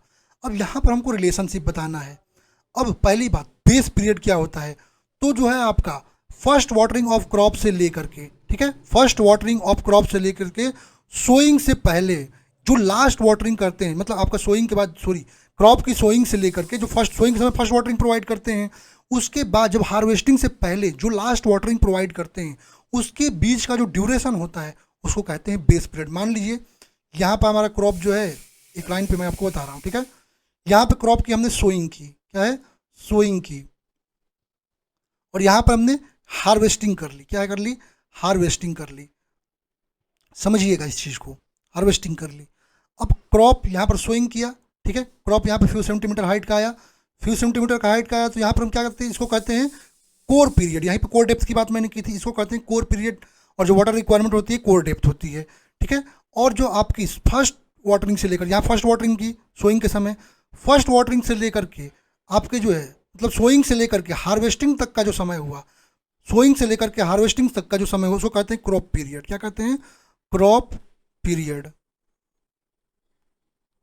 और जो आपका फर्स्ट वाटरिंग से लेकर के यहाँ तक, मानिए जिस दिन आपको हार्वेस्टिंग करनी, कटाई करनी है, उस दिन तक तो पानी देंगे नहीं, कटाई से 10 दिन पहले तक पानी दिया जाता है, 10 से 15 दिन पहले तक। मान लीजिए लास्ट वाटरिंग यहाँ हुआ, ठीक है, यहाँ फर्स्ट वाटरिंग है, यहाँ पे हमारा फर्स्ट वाटरिंग है, और यहाँ पे हमारा लास्ट वाटरिंग है। तो फर्स्ट वाटरिंग से लेकर के और जो लास्ट वाटरिंग तक का जो ड्यूरेशन है, इसको हम क्या कहते हैं, इसको कहते हैं हम बेस पीरियड। क्या कहते हैं, इसको हम कहते हैं बेस पीरियड। ठीक है, बेस पीरियड। आई होप ये चीज़ें आपको समझ में आ गई होंगी। ठीक है, इसको क्या कहते हैं, बेस पीरियड कहते हैं। अब यहाँ पर हमारा जो ड्यूटी होता है, ड्यूटी क्या होता है, तो आपको ड्यूटी के बारे में बताता हूँ। आपका एक क्यूबिक डिस्चार्ज, ठीक है, एक क्यूबिक डिस्चार्ज के द्वारा हम कितने हेक्टेयर लैंड को इरिगेट कर सकते हैं। 1 क्यूबिक डिस्चार्ज के द्वारा हम कितनी हेक्टेयर लैंड को इरिगेट कर सकते हैं, ये उसकी ड्यूटी को बताता है। और यहाँ पर डिफाइन क्या करना है कि through out the base period, जिससे हमारा जो है आपका रिक्वायर्ड मॉइस्चर कंटेंट आपके सॉइल में बना रहे, आपके फील्ड में रिक्वायर्ड मॉइस्चर कंटेंट बना रहे through out the base period. तो उसके लिए 1 मीटर क्यूब से हम कितना लैंड इरिगेट कर सकते हैं हेक्टेयर में, उसको कहते हैं हम ड्यूटी। डेल्टा क्या होता है, तो जो जितना डेप्थ ऑफ वाटर का रिक्वायरमेंट होगा ड्यूरिंग जो है entire period of crop, crop के शुरुआत से लेकर, मतलब फर्स्ट वाटरिंग से लेकर के लास्ट वाटरिंग तक जितना डेप्थ ऑफ वाटर का रिक्वायरमेंट होता है उसको हम कहते हैं डेल्टा। अब एक चीज़ समझिएगा, थ्योरेटिकली तो ये चीज़ें अलग हैं, मैथमेटिकली हम क्रॉप पीरियड इक्वल टू जो है अपना बेस पीरियड को मान लेते हैं, मैथमेटिकली मानते हैं ऐसा, ठीक है। तो इसमें कंफ्यूज मत होइएगा क्वेश्चन में। तो यहाँ पर जो रिलेशनशिप आता है डेल्टा इक्वल टू आता है वो 8.64 बी अपॉन डी, ये आपका मीटर में आता है। अब मैं यहाँ पर इसका जो है डेरिवेशन तो कराऊंगा नहीं, आप लोग यदि अपने नोट्स होंगे उसमें डेरिवेशन होंगे देख सकते हैं, ठीक है। बट यदि सेंटीमीटर में क्वेश्चन आ जाता है तो delta equal to 864 B upon D पे यहाँ से आप सेंटीमीटर में वैल्यू फाइंड करते हैं। आई होप ये चीज़ें आपको समझ में आई होंगी, ठीक है। तो यहाँ पर हमारा मीटर में है, ठीक है, मीटर में आपको डेल्टा बताना है, तो क्या आ जाएगा delta equal to 8.64 B upon D. तो option number B is correct. चलते हैं अपने अगले क्वेश्चन पे। नेक्स्ट क्वेश्चन हमारा क्या कह रहा है, 1 सेकेंड। नेक्स्ट हमारा क्वेश्चन कह रहा है द ड्यूटी इज लार्जेस्ट, कह रहा है ड्यूटी कहाँ पर लार्जेस्ट होगी, eight the head of water course, on the field, eight the head of main canal, या सेम एट ऑल प्लेसेस। अब यदि मैं बात करता हूँ ड्यूटी की, चलिए एक चीज़ को देखते हैं यहाँ पर, ऊपर बता चुका हूँ ड्यूटी क्या है। ड्यूटी क्या है आपका, ड्यूटी कहता है कि आपका मानिए ए हेक्टेयर एरिया है और क्यू क्यूमिक डिस्चार्ज है, कितना क्यू क्यूमिक आपका डिस्चार्ज है, तो क्यू क्यूमिक डिस्चार्ज कितने हेक्टेयर लैंड को इरिगेट कर सकता है वो उसकी ड्यूटी है। मतलब duty equal to area upon discharge. 1 cumec discharge 1 unit discharge कितने एरिया को इरिगेट, कितने हेक्टेयर एरिया को इरिगेट कर सकता है वो उसकी ड्यूटी है। अब यहाँ पर यदि मैं बात करता हूँ ड्यूटी जो है आपके लोकेशन टू लोकेशन, जैसे जैसे आपका डिस्चार्ज चेंज होगा वैसे वैसे ड्यूटी आपको लोकेशन टू लोकेशन क्या करेगी, वो चेंज करेगी। यदि मैं एरिया को देखिए, कोई भी चीज़ का यदि हमें कंपैरिजन करना है तो एक चीज़ कांस्टेंट मानना पड़ेगा तीनों में से। हम यदि एरिया को कांस्टेंट मानते हैं, समझिएगा इस चीज़ को, ठीक है, एरिया कांस्टेंट मैंने माना। अब एरिया को यदि मैंने कांस्टेंट माना, सबसे ज़्यादा डिस्चार्ज कहाँ पर होगा, यहाँ पर हमारे पास एक वाटर सोर्स है, मान लीजिए रिवर है, रिवर पर हमने एक बैराज बना दिया या वियर एक बना दिया और यहाँ से क्या है वाटर को हमने रोक दिया। अब ये वाटर मेन कैनाल में आया। अब यहाँ पर यदि मैं D1 पे देखूँ, एट D1, यदि D1 पे देखेंगे तो D1 पे क्या आएगा, D1 तो यहाँ पर जो है मेन कैनाल में सबसे ज़्यादा डिस्चार्ज होगा, मतलब Q, यहाँ मानते Q1, Q1 क्या हो जाएगा, D1 पे ज़्यादा हो जाएगा। इसका मतलब यदि यहाँ पर मैं ड्यूटी की बात करता हूँ, ठीक है, ड्यूटी की यदि मैं एरिया कांस्टेंट मानना है, ड्यूटी इक्वल टू क्या होगा, एरिया अपॉन डिस्चार्ज Q1, ठीक है, यहाँ पर ड्यूटी आ गया। अब मान लीजिए D2 पे आते हैं, ठीक है, अब मेन कैनाल से आकर के हम डिस्ट्रीब्यूटरी पे आते हैं D2 पे। अब यहाँ पर देखिए कुछ सीपेज लॉसेज होंगे, कुछ इवेपोरेशन लॉसेज होंगे, और सीपेज और इवेपोरेशन लॉसेज के बाद से ये वाटर हमारा कैरी करके D2 पहुँचा। यदि मैं D2 पे आया, इसका मतलब यहाँ पर डिस्चार्ज मान लिया क्या है, Q2 है, ठीक है, Q2 है, ये डिस्चार्ज कुछ कम है as compare to Q1, Q2 is less. इसका मतलब यहाँ पर D आएगा, वो क्या हो जाएगा, A अपॉन Q2। अभी मैं पूरा आपको कंफर्म कर दूंगा यहाँ पर। अब मैं आता हूँ D3 पे, ठीक है, D3 से हमारा क्या होता है, यहाँ से ब्रांच कैनाल्स निकल रही हैं और यहीं से हमारी जो है आउटलेट्स आएंगी, ठीक है। अब मैं यदि D3 पे आएंगे तो फिर यहाँ पर कुछ लॉसेज हुई, इन लॉसेज के बाद यदि मैं D3 पे आया, D3 पे आया तो क्या मिला आपका, Q3 डिस्चार्ज मिला। Q3 डिस्चार्ज का मतलब यदि मैं बात करता हूँ ड्यूटी कितनी मिली, A अपॉन Q3, ठीक है। इसी तरह मैं D4 पे यदि मैं आया, कितने पे, D4 पे फिर कुछ लॉसेज हुई यहाँ पर इवेपोरेशन वगैरह की, डिस्चार्ज क्या होता जा रहा है, डिस्चार्ज कम होते जा रहा है। D4 पे आया मतलब यहाँ पर Q4 मिला, ठीक है, Q4 मिला, तो यहाँ पर ड्यूटी हमारी जो मिली कितनी मिली, A अपॉन Q4, ठीक है। अब यदि मैं फील्ड पे आ गया, ठीक है, एट द फील्ड यदि मैं आया वाटर कोर्स के थ्रू, यदि मैं यहाँ पर वाटर कोर्स के थ्रू आ गया तो डिस्चार्ज आपका मैक्सिमम कहाँ पर मिलेगा ये आपको अभी पता चल जाएगा। तो D5 पे जब मैं आता हूँ, D5 पर सारे लॉसेज जो है बहुत कम हो गए, अब डिस्चार्ज और कम, सारे लॉसेज खत्म करते डिस्चार्ज और कम हो गया, इसका मतलब Q5 हो गया। यहाँ पर ड्यूटी कितना आया, ड्यूटी इक्वल टू आया कितना, A अपॉन Q5। अब एक चीज़ आपको क्या देखने को मिल रहा है, यहाँ पर देखने को मिल रहा है कि Q4, सॉरी यहाँ पर यदि मैं बात करता हूँ यहाँ पर Q1, ठीक है, Q1 is greater than Q2, Q2 is greater than Q3 and Q3 is greater than Q4 and Q4 is greater than Q5। Discharge को देखते जाइए। इसका मतलब ड्यूटी की बात करेंगे तो आपको एक चीज़ पता है, जैसे जैसे यहाँ पर जैसे जैसे डिस्चार्ज आपका इंक्रीज होगा, डिस्चार्ज इंक्रीज होगा, ड्यूटी क्या होगी, डिक्रीज होगी। जैसे जैसे डिस्चार्ज इंक्रीज होगा ड्यूटी क्या होगी, डिक्रीज होगी। इसका मतलब क्या हुआ, इसका मतलब ये आया कि हमारी जो ड्यूटी यहाँ पर जो D5 है सबसे ज़्यादा है, D5 सबसे ज़्यादा है और सबसे कम कौन है, D1 है। इसका मतलब D5 is greater than D4, D4 is greater than D3 and D3 is greater than D2 and D2 is greater than D1। इसका मतलब क्या आपको पता चला? इसका मतलब चला वाटर कोर्स या फील्ड चैनल पे हमारी मैक्सिमम ड्यूटी मिलकर आई है। यहाँ पर यदि हम बात करेंगे ऑन द फील्ड हमको सबसे ज़्यादा ड्यूटी मिलेगी, तो ऑप्शन नंबर बी यहाँ पर करेक्ट हो जाएगा। आई होप ये चीज़ें आपको समझ पे आई होंगी। यहाँ पर कह सकते हैं कि duty of water changes from place to place, it will be maximum at the field and minimum at the head of canal. Head of canal पे मिनिमम और आपके जो है फील्ड चैनल पे जहाँ पर हमारा फील्ड है वहाँ पर मैक्सिमम मिलेगा। ठीक है, चलते हैं अगले क्वेश्चन पे। अगला हमारा क्वेश्चन क्या कह रहा है? कह रहा है the outlet discharge factor is the duty eight the head of. का जो आउटलेट डिस्चार्ज फैक्टर होता है, ठीक है, वो आपका ड्यूटी कहाँ पर होता है? आउटलेट डिस्चार्ज फैक्टर की यदि मैं बात करता हूँ तो duty eight the head of water course, duty eight the head of water course को क्या कहते हैं? आउटलेट डिस्चार्ज कहते हैं। क्या कहते हैं? आउटलेट डिस्चार्ज कहते हैं। ठीक है, अब जैसे जैसे वाटर डाउन स्ट्रीम की ओर जाता है ड्यूटी अभी क्या करती है? इंक्रीज करती जाती है। ऊपर बताया हूँ, ठीक है, सारी चीज़ इसके बारे में बता चुका हूँ। Duty eight the head of field channel is net quantity. जो फील्ड चैनल पे आपको जो ड्यूटी मिलती है उसको नेट क्वांटिटी कहते हैं। ड्यूटी जो आपका वाटर कोर्स पे होता है उसको आउटलेट फैक्टर कहते हैं। ड्यूटी जो आपका हेड ऑफ जो ब्रांच कैनाल होता है उसको लेटरल क्वांटिटी कहते हैं। और ड्यूटी जो आपके मेन कैनाल पे होता है उसको ग्रॉस क्वांटिटी कहते हैं। ठीक है, तो ये आपको ध्यान में देनी है। ठीक है, चलेंगे अब अपने अगले क्वेश्चन पे। तो हमारा नेक्स्ट क्वेश्चन क्या कहता है, चलिए देखते हैं अपना नेक्स्ट क्वेश्चन। नेक्स्ट क्वेश्चन कह रहा है the core depth of rice is 190 mm and core period is 14 days. ठीक है, आपका कोर डेप्थ जो है राइस का 190 mm है और कोर पीरियड आपका 14 डेज है। कह रहे outlet factor for this will be. अब आउटलेट फैक्टर के बारे में बता दिए क्या होता है आउटलेट फैक्टर। ये भी एक प्रकार क्या होती है? ड्यूटी ही होती है। आउटलेट फैक्टर क्या होती है? एक प्रकार की ड्यूटी ही होती है। यहाँ पर कोर डेप्थ दे दिया है आपका, ठीक है, कोर डेप्थ मतलब डेल्टा आपका दे दिया है। ठीक है, आपको कोर पीरियड दे दिया है, ठीक है, जिसको हम बेस पीरियड के रूप में लेंगे। ठीक है, कोर पीरियड भी आपको दे रखा है। अब क्वेश्चन में आप क्या निकालना है? क्वेश्चन में आपको निकालना है क्या? तो क्वेश्चन में आपको फाइंड करना है ड्यूटी कितनी आएगी। ठीक है, चलिए इसको फाइंड करते हैं। आपको पता है कोर डेप्थ कितना दे रखा है आपका? 190 mm दे रखा है।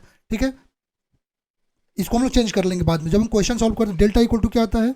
डेल्टा इक्वल टू आता है 8 पॉइंट्स, चूंकि यहाँ पे ऑप्शन आपका मीटर में हम तो मीटर वाला फॉर्मूला रखेंगे 8.64 B अपॉन डी। ठीक है, चलिए यहाँ पर यदि हम डेल्टा की बात करते हैं, डेल्टा हमारा कितना रखा है? 190 mm। चेंज कर लेते हैं इसको, तो कितना हो जाएगा? 0.190। ये मीटर में आ गया।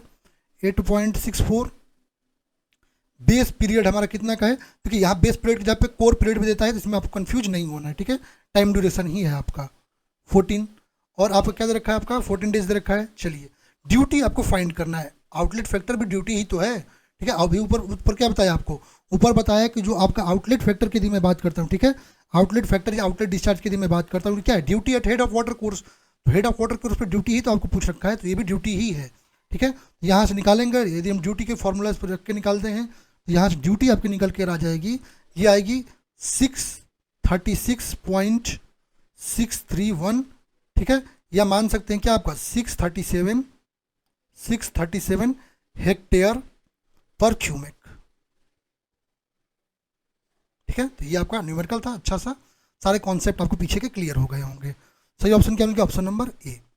चलते हैं अगले क्वेश्चन पे। कह रहा है for supplying water to rabi crop, kharif crop and sugar cane the channel is designed for a capacity equal to the greater of the water requirement of.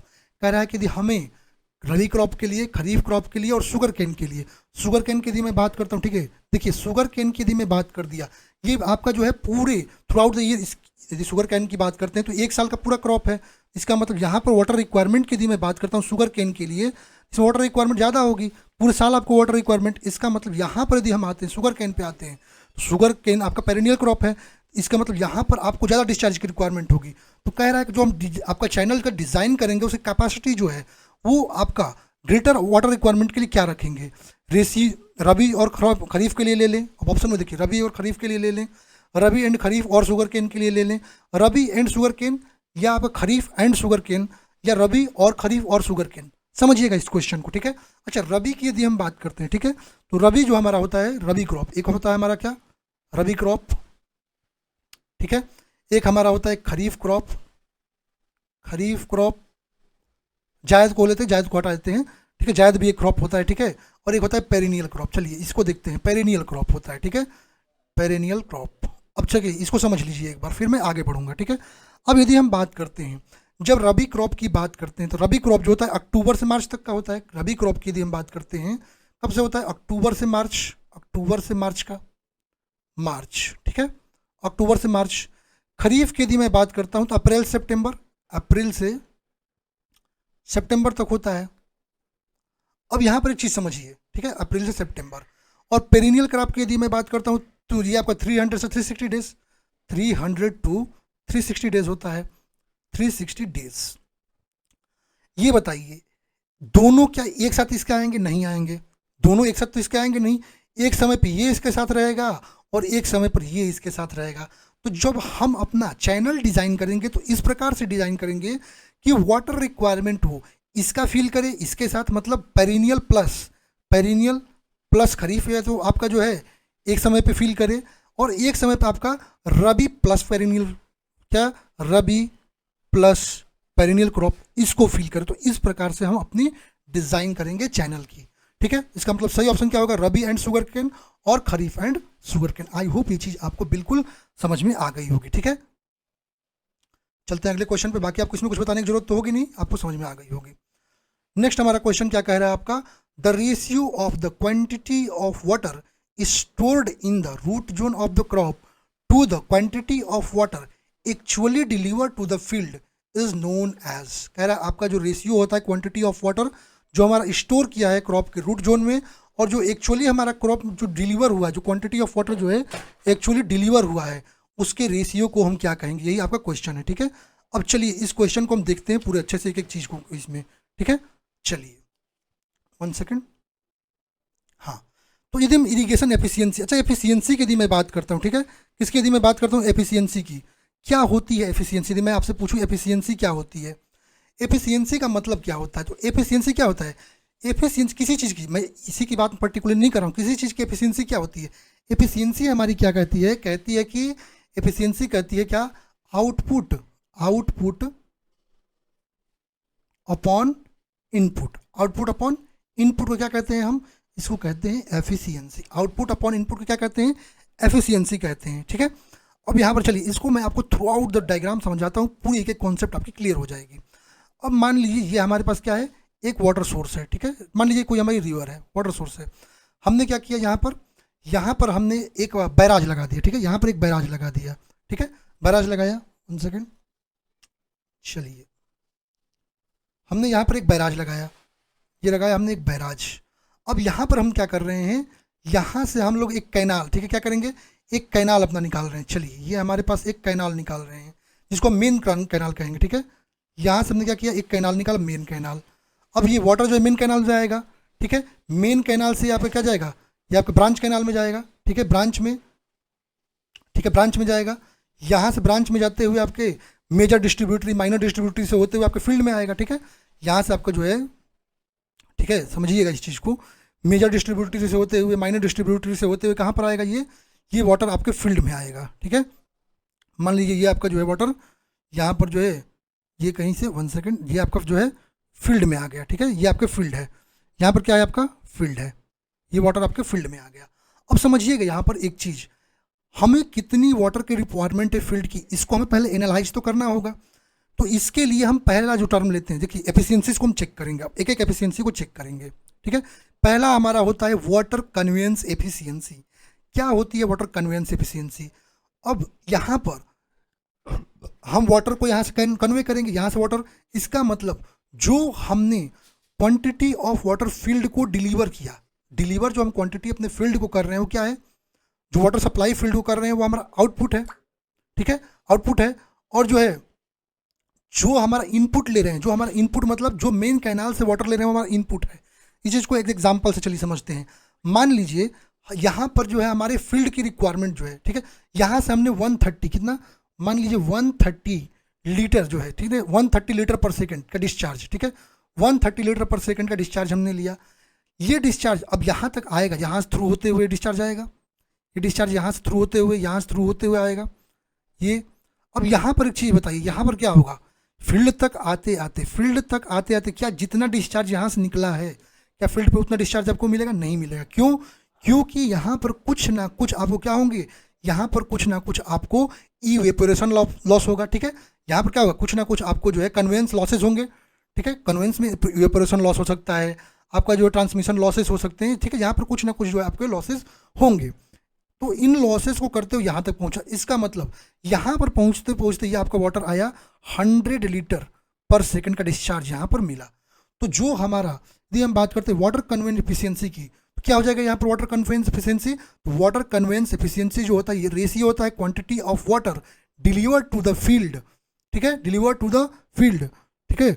और जो हम फील्ड को डिलीवर किए और वाटर जो अपने मेन कैनाल से लिए उसका रेशियो, इसका मतलब क्या हो जाएगा, यहाँ पर मेन कैनाल से कितना लिया हमने, मेन कैनाल से हमने लिया अपना 130 और अपने फील्ड में कितना डिलीवर किया 100, तो हमारा एफिशिएंसी कितना मिला यहाँ पर। यदि हम एन की एनसी की बात करते हैं कन्वेंस एफिशिएंसी की, तो कितना हो गया 100, ठीक है। 100 अपना लिया है हमने, आउटपुट है मेरा, और इनपुट कितना है हमारा, यहाँ पर यदि मैं देखते हैं तो कितना है यहाँ पर, तो 100 अपन 130, ठीक है, 130। यहाँ पर एफिशिएंसी कितनी आई हमारी इंटू 100, परसेंटेज निकालनी है तो 100 से कर दीजिए, तो ये आएगी कितनी आपकी, ये आएगी 76.92, 76.92%। ये क्या हुआ हमारा वाटर कन्वेंस एफिशिएंसी हुआ। अब होप ये आपको समझ में आ गया होगा। अब आते हैं अगले पे, ठीक है, वाटर एप्लीकेशन एफिशिएंसी। क्या होती है वाटर एप्लीकेशन एफिशिएंसी, ठीक है। अब वाटर एप्लीकेशन एफिशिएंसी की यदि मैं बात करता हूँ, ठीक है, तो वाटर एप्लीकेशन एफिशिएंसी कहता है कि आपको जो है जो रेशियो, जैसे मानिए चलिए यहाँ पर समझ में आ गया, फील्ड में हमारा कितना वाटर आया 100 लीटर पर सेकंड। चलिए इसको और समझिए, ये हमारा फील्ड है, ये हमारा फील्ड है, फील्ड में हमारा ये क्रॉप है, मान लीजिए यहाँ पर हमारा एक क्रॉप है, समझिएगा इस चीज़ को, ये क्रॉप है हमारा। जो वाटर डिलीवर हुआ कितना, ये वाटर डिलीवर हुआ 100 लीटर पर सेकंड का डिस्चार्ज हमारा आया, ठीक है, 100 लीटर पर सेकंड का डिस्चार्ज आया। अब यहाँ पर कुछ रन ऑफ लॉसेस तो होंगी, क्यों होंगी कि यहाँ पर मान लीजिए बांध से कोई, यहाँ से बांध टूटा, यहाँ से पानी बाहर निकली, तो कुछ ना कुछ जो लॉसेज होंगी, कौन सी, मान लीजिए रन ऑफ लॉस हो गया, रन ऑफ लॉस हो गया, ये अपन मेजर लॉसेज हैं। और एक लॉस देखिए, दो टर्म होती है, एक होती है परकोलेशन, एक होती है डीप परकोलेशन, ठीक है। यहाँ तक मानिए रूट है, हमारे क्रॉप क्या है, रूट है, ये रूट जोन है, ठीक है। तो ये वाटर एक तो परकोलेशन, डीप परकोलेशन लॉस को लेते हैं, वाटर यहाँ से परकोलेट किया, लेकिन कुछ क्वांटिटी ऑफ वाटर जो है डीप परकोलेट कर गया, मतलब परकोलेशन ज़्यादा यहाँ नीचे आ गया, डीप परकोलेट करके वाटर टेबल में चला गया। तो इन दोनों लॉसेस को हटा दीजिए। तो इसके बाद इसका मतलब एक्चुअली जो आपके जो है वाटर जो एप्लीकेबल, जो एक्चुअली आपका वाटर जो है आपके फील्ड में रूट जोन में मिला, ये वाटर मिला, यहाँ वाला वाटर मिला, एक्चुअली जो वाटर आपको मिला वो उसका कहलाता है वाटर एप्लीकेशन एफिशिएंसी। मतलब ये आपका रेशियो होता है किसका, quantity of water stored in the root zone of the plant to quantity of water delivered to the field. कैसे इसको निकालेंगे, चलिए इसको भी निकाल लेते हैं। वाटर एप्लीकेशन एफिशिएंसी क्या जाएगा, एनए की यदि मैं बात करता हूँ वाटर एप्लीकेशन एफिशिएंसी की क्या हो जाएगा, तो वाटर एप्लीकेशन एफिशिएंसी की बात करते हैं तो कितना हमारा, यहाँ पर यदि मैं बात करता हूँ तो 100 हमने भेजा था, 100 कितना उसमें से, मान लीजिए कि इसमें से यदि इस 100 में से मान लेता हूँ 8 लीटर पर सेकंड का आपका रन ऑफ लॉस हुआ, 8 लीटर पर सेकंड का रन ऑफ लॉस हुआ। और मान लेते हैं कि आपका डीप परकुलेशन लॉस की थी 3 लीटर का, मान लीजिए यहाँ पर डीप परकुलेशन लॉस की यदि मैं बात करता हूँ, डीप परकुलेशन लॉस मान लेते हैं कितना 3 लीटर पर सेकंड का हुआ, ठीक है, 3 लीटर पर सेकंड का, तो कितना हो जाएगा 100, 1 सेकंड, एक एक चीज़ आपको समझा रहा हूँ मैं, 100 माइनस कितना हो जाएगा 5 माइनस, सॉरी 100 माइनस 3 है ना, 100 माइनस 3 माइनस 8, और एक्चुअली आपने डिलीवर कितना किया था 100 लीटर किया था, 100 लीटर इंटू 100 कर दीजिए, ये आपका 89% एफिशिएंसी आई, कितनी 89% आपके रूट जोन में वाटर आया, और वही क्या होगा आपका वाटर एप्लीकेशन एफिशिएंसी। ठीक है, आई होप ये चीज़ आपको समझ में आई होगी। अब आता है क्या आपका वाटर स्टोरेज एफिशिएंसी, इसको समझिएगा ध्यान से। वाटर स्टोरेज एफिशिएंसी का मतलब क्या हुआ, ठीक है, वाटर स्टोरेज एफिशिएंसी का मतलब ये हुआ कि जो आप, अच्छा एक चीज़ बताइए, आपके रूट जोन में जितना वाटर, मान लीजिए 89% आपका डिस्चार्ज जो है आया, ठीक है, 89% आपकी एफिशिएंसी, क्या आपके जो क्रॉप है उसको इतने की रिक्वायरमेंट है? दो चीज़ होती है, एक तो ये है कि आपके क्रॉप को रिक्वायरमेंट कितनी, दो चीज़ है, आपके जो है क्रॉप को कितना रिक्वायर्ड है, कितना रिक्वायर्ड है, और एक है कितना स्टोर्ड है, कितना स्टोर्ड है, ठीक है, क्या जितना स्टोर्ड है उतनी रिक्वायरमेंट है, हो सकता है इससे कम हो सकता है इसके ज़्यादा हो। रिक्वायरमेंट कितनी होती है आगे बताऊंगा एक चीज़ आपको, रिक्वायरमेंट कितनी होती है, ये हमारे पास मान लीजिए ये आपका परमानेंट विल्टिंग पॉइंट है PWP, ठीक है, और ये हमारा क्या है, ये हमारा OMC हो जाता है, ठीक है, ये हमारा हो जाता है OMC ऑप्टिमम मॉइस्चर कंटेंट, ठीक है, और ये हमारा फील्ड फील्ड कैपेसिटी। तो हमको मैक्सिमम कम से पानी जो है फील्ड कैपेसिटी तक, ये वाटरिंग मैक्सिमम हमको कितनी पहुंचानी है, फील्ड कैपेसिटी तक पहुंचानी है। इसका मतलब जितनी फील्ड कैपेसिटी की रिक्वायरमेंट होगी उतनी हमको ज़रूरत पड़ेगी क्रॉप के लिए। तो इसका मतलब जो आपका ratio of water stored in the root zone to the water needed for the field capacity is called as water storage efficiency. I hope ये चीज़ आपको समझ में आई होगी। वाटर यूज एफिशिएंसी क्या हुआ कि उसमें से अब मेटाबॉलिज्म के लिए, ये आपका जो है जरूरी चीज़ नहीं है, ठीक है, ये आपका सिलेबस में बहुत जरूरी चीज़ नहीं है। इस वाटर में से अब फील्ड कैपेसिटी तक आपने वाटर प्रोवाइड किया, उसमें से कितना वो जो है कितना वाटर बेनिफिशियली क्रॉप ने यूज किया अपने मेटाबॉलिज्म के लिए, बेनिफिशियली कितना यूज किया, वो आपका होता है water use application, water use efficiency. I hope ये सारी एफिशिएंसी आपको समझ में आए होंगे। और लास्ट आपका वाटर डिस्ट्रीब्यूशन एफिशिएंसी की बात करते हैं। देखिए क्या होता है, ये हमारे पास जो है फील्ड है, ठीक है, ये फील्ड है, ये हमारे पास फील्ड है। अब यहाँ पर जब हमने डिस्चार्ज अपना, ये आपका हेड हो गया जहाँ से अपने वाटर डिस्चार्ज प्रोवाइड कर रहे हैं, ये हमारा टेल हो गया, दूसरा पॉइंट हो गया, टेल हो गया, ठीक है, टेल हो गया। अब बताइए जो वाटर आपका यहाँ से जाएगा जब सीपेज होगा, ठीक है, तो क्या होगा, यहाँ पर सबसे ज़्यादा, यहाँ पर सबसे ज़्यादा और यहाँ पर सबसे कम आएगा, ठीक है, ऐसे ही डिस्ट्रीब्यूशन होगा। हम मान लेते हैं कि ऐसा इसका लीनियर डिस्ट्रीब्यूशन होता नहीं है, it may be curvy linear, it may be other, but हम ऐसा अज्यूम करते हैं कि ये लीनियर डिस्ट्रीब्यूशन आपका हुआ, ठीक है। मान लीजिए यहाँ पर y1 है, ठीक है, यहाँ पर मान लेते हैं y2 है, तो ऐसा डिस्ट्रीब्यूशन होता है, ठीक है। तो इसको कहते हैं वाटर डिस्ट्रीब्यूशन एफिशिएंसी। कैसे फाइंड करते हैं, 1 - y अपॉन d इंटू 100। अब यहाँ पर एक चीज़ समझिए, यदि मैं y की बात करता हूँ, ठीक है, यदि मैं y की बात करता हूँ तो y क्या होता है, तो y होता है क्या आपका, कई जगह इसको देखिए, इसको कई जगह कैपिटल डी स्मॉल डी से भी बताता है, ठीक है। यदि y की बात करते हैं तो y क्या है आपका, यदि मैं y की बात करता हूँ, चलिए पहले इसको बताता हूँ, d क्या है, स्मॉल d। यदि मैं स्मॉल d की बात करता हूँ तो ये जो होता है ये आपका डेविएशन ऑफ द वाटर, ये क्या होता है आपका डेविएशन होता है। और कैपिटल डी की यदि मैं बात करता हूँ, ठीक है, यहाँ पर ये क्या है आपका y क्या है आपका वाटर, y आपका डेप्थ है, डेप्थ ऑफ वाटर है, ठीक है, एवरेज डेप्थ ऑफ वाटर है पेनिट्रेशन के लिए। और यहाँ पर जो है डी क्या है हमारा, स्मॉल डी हमारा जो है ये डेविएशन है। डेविएशन कैसे फाइंड करेंगे, तो इसको फाइंड करेंगे किससे, y1 + y2 + y3, ठीक है, dot dot dot dot yn upon n से, अपॉन n से। अब यहाँ पर जो है हमारा जो y है ये हमारा क्या है, ये डेविएशन निकालना है। डेविएशन कैसे निकालते हैं, डेविएशन जब हमको निकालना है तो कैसे निकालेंगे, ये निकालेंगे y इक्वल टू क्या आपका, ये निकालेंगे हम अपना y निकालना है हमको डेविएशन। तो यहाँ से स्मॉल डी आया, जो स्मॉल डी माइनस आपका जो है स्मॉल डी माइनस क्या आ जाएगा y1 plus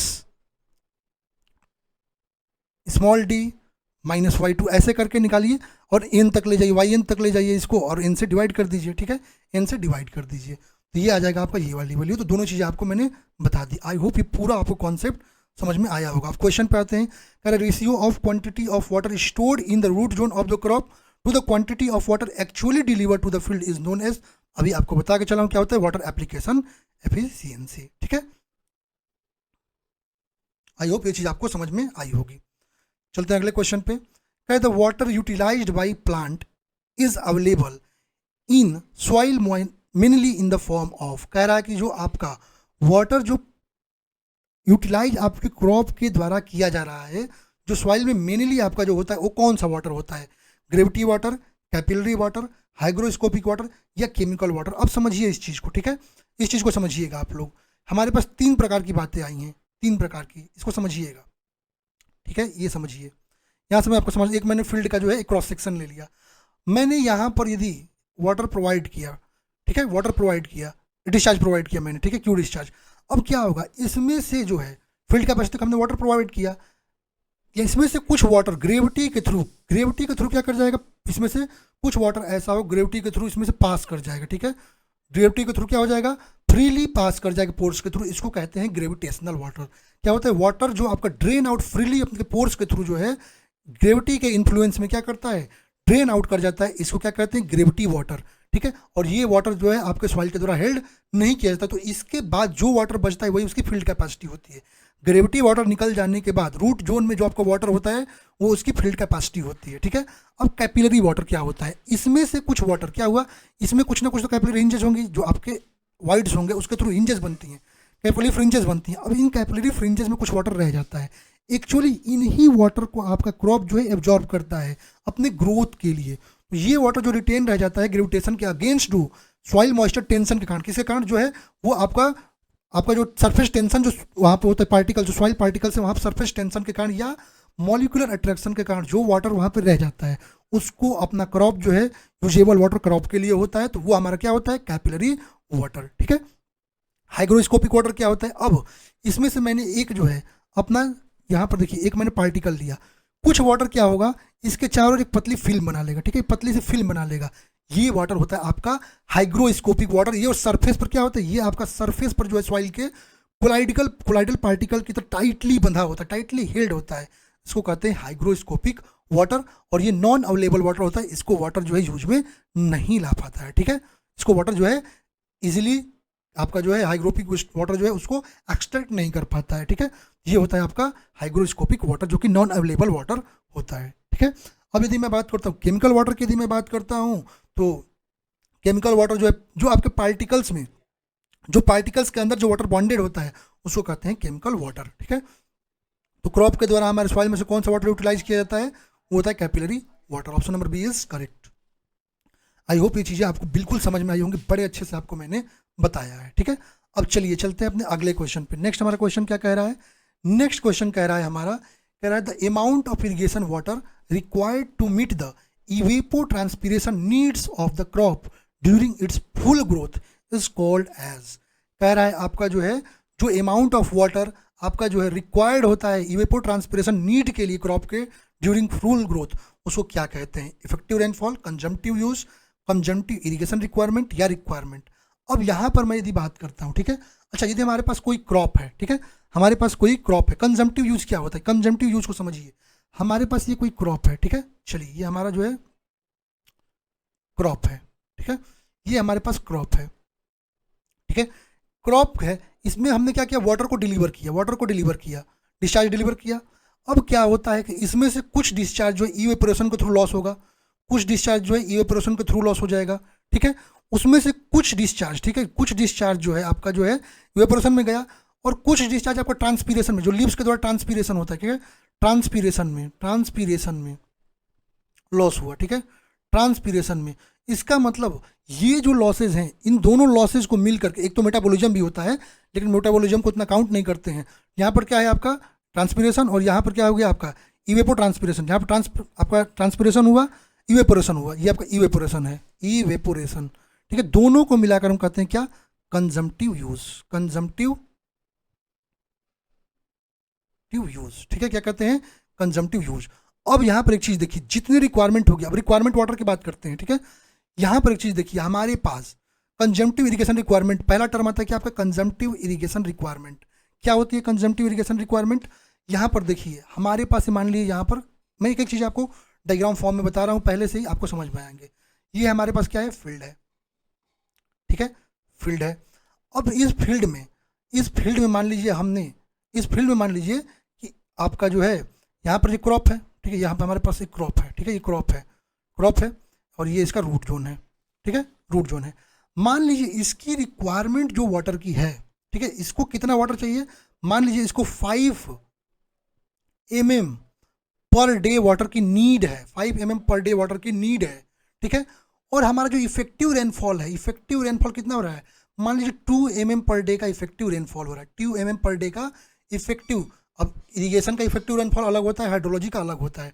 2 mm per day का यहाँ पर इफेक्टिव रेनफॉल हो रहा है, मतलब जो आपको यूटिलाइज क्रॉप के द्वारा किया जाएगा, ठीक है। तो इसका मतलब हमें जो है इरिगेशन की रिक्वायरमेंट कितनी होगी, इरिगेशन क्या होता है, आर्टिफिशियली वाटर को जो है प्रोवाइड करना, ठीक है, जिससे आपका जो है उसको फुलफिल किया जा सके, तो कितनी होगी, यहाँ पर 2 mm पर डे की बारिश ही हो रही है, 5 की आपको रिक्वायरमेंट है आपको, इसका मतलब जो कंजम्पटिव यूज है, CU आपका कितना है, 5 mm पर डे है, तो कितनी वाटर जो है हमारी जो है यहाँ पर जो है, कितनी वाटर जो है हमको इरिगेट करने के लिए प्रोवाइड करनी होगी, वो करनी होगी कितनी हमको, यहाँ पर 3 और यहाँ पर 2 मीन्स 5, 3, मतलब आपको जो यहाँ पर कितना चाहिए, यहाँ पर 3 mm पर डे, कितना 3 mm पर डे वाटर आपको चाहिए, 3 mm पर डे आपको वाटर चाहिए। तो यही होता है क्या इसका, यही होता है consumptive use, consumptive irrigation requirement. ये क्या है आपका 3 mm पर सेकंड, क्या है आपको कंजम्पटिव यूज आपका जो है टोटल, ठीक है। तो इसका मतलब टोटल आपको जो है कंजम्पटिव यूज के लिए हम बात कर दी, इरिगेशन रिक्वायरमेंट क्या होगा, consumptive use minus effective rainfall, यही आता है CIR, ठीक है। आई होप ये चीज़ समझ में आई होगी। अब अगला नेट इरिगेशन रिक्वायरमेंट क्या होता है, तो आपका नेट इरिगेशन रिक्वायरमेंट अब समझिए क्या होता है।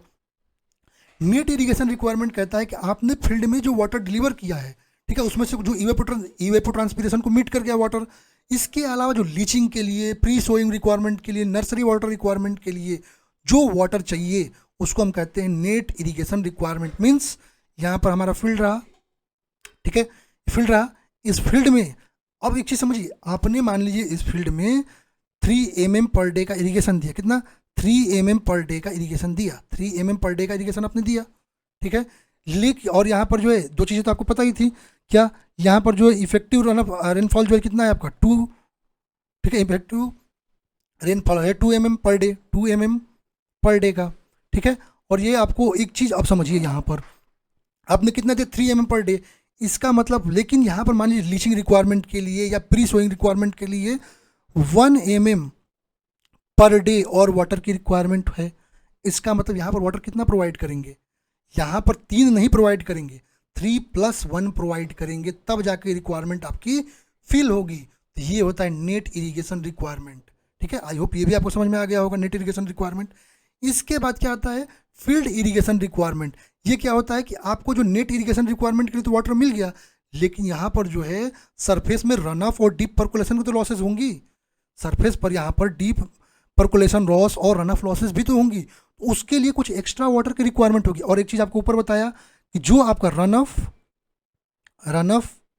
ठीक है, जो आपका रन ऑफ है और जो आपका डीप पर्कुलेशन है, क्या डीप पर्कुलेशन है, इसको मिलाकर क्या कहते हैं, इसको मिलाकर हम कहते हैं वाटर लॉसेस, ठीक है। क्या कहते हैं, वाटर लॉस कहते हैं, इसको कहते हैं वाटर लॉस। ये तो होना ही होना है क्रॉप में, ठीक है, ये दोनों तो होना ही होना है।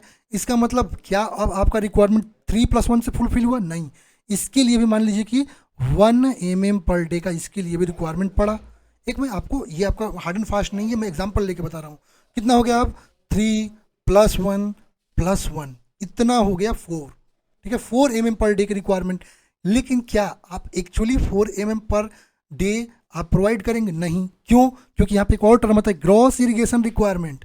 जब आपने अपना यहाँ पर जो आपका सोर्स से वाटर के लिए जो आपने फील्ड चैनल के जो डिज़ाइन किया रिक्वायरमेंट के लिए, तो क्या आप 4 प्रोवाइड करेंगे, नहीं करेंगे, क्यों, क्योंकि कन्वेंस लॉसेस भी तो होंगी कुछ ना कुछ वहाँ पर जो है, जब वाटर आपके सोर्स से आएगा तो कन्वेंस लॉसेस भी तो होंगी।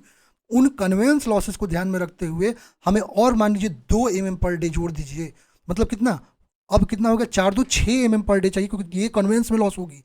इसका मतलब ये क्या हुआ आपका, ये हो गया आपका ग्रॉस इरिगेशन रिक्वायरमेंट। अब एक चीज़ समझिएगा, यहाँ पर हमारे पास ये क्रॉप है, इस चीज़ को समझ लीजिए, बहुत अच्छा कॉन्सेप्ट है, आपको थोड़ा समय लगा होगा लेकिन चीज़ें समझ में आई होंगी।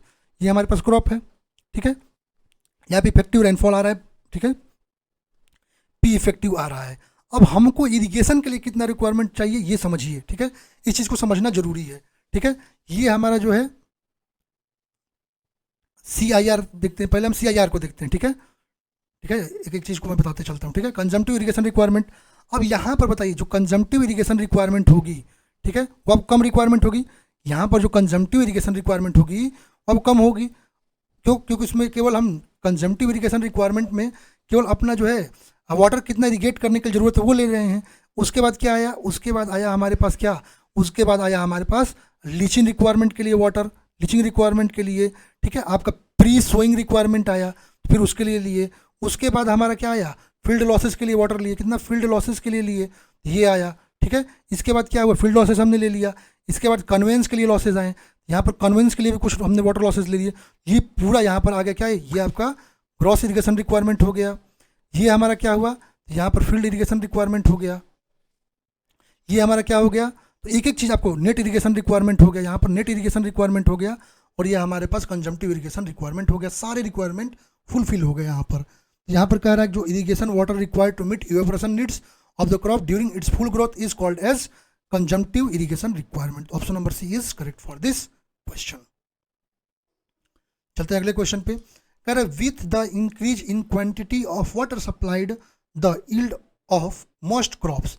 कह रहा है आपका जो इंक्रीज है क्वांटिटी ऑफ वाटर का, सप्लाइड वाटर का, ठीक है, द यील्ड, अच्छा मोस्ट क्रॉप्स के लिए, यील्ड के लिए कह रहा है इंक्रीज कॉन्टिन्यूसली, जैसे जैसे इंक्रीज करेंगे क्वांटिटी ऑफ वाटर जो है क्रॉप्स के लिए, उसके यील्ड पे क्या इफेक्ट करेगा, यील्ड आपका कॉन्टिन्यूसली इंक्रीज होगा। या डिक्रीज कॉन्टिन्यूसली होगा, या एक सर्टेन लिमिट तक इंक्रीज करेगा फिर आपका जो है कांस्टेंट हो जाएगा, या एक सर्टेन लिमिट तक इंक्रीज करेगा फिर डिक्रीज करेगा। अब यदि समझिए हम अपने क्रॉप को जो वाटर प्रोवाइड कर रहे हैं, ठीक है, तो इसमें एक ऐसा पॉइंट आता है, आगे क्वेश्चन में मैं आपको डिटेल में बताऊंगा अभी, जिसको कहते हैं ऑप्टिमम मॉइस्चर कंटेंट, OMC। हमें OMC तक हमने यदि वाटर प्रोवाइड किया, तो OMC तक वाटर प्रोवाइड किया तो हमको हाईएस्ट यील्ड वहाँ पर मिलेगा। यील्ड क्या होता है कि आपको 1 हेक्टेयर में कितना टन आपने जो है अपना क्रॉप का पैदावार लिया, तो उसका यील्ड होता है। तो OMC तक जो है आपको हाईएस्ट यील्ड, OMC से पहले यदि हम बात करते हैं तो जैसे जैसे हम अपना क्वांटिटी ऑफ वाटर इंक्रीज करते हैं तो OMC तक जो है आपको जो हाईएस्ट यील्ड, मतलब यील्ड आपको इंक्रीज होते गया। लेकिन यदि OMC से ज़्यादा आपने वाटर प्रोवाइड किया तो वाटर लॉगिंग वगैरह हो सकता है, क्योंकि रूट जोन में वाटर कलेक्ट हो जाएगा, तो वाटर लॉगिंग, इसका मतलब यहाँ से यील्ड क्या होता है, डिक्रीज होने लगता है, ठीक है। इसका मतलब increase up to a certain limit and then decrease. Option number D is correct. I hope समझ में आया होगा।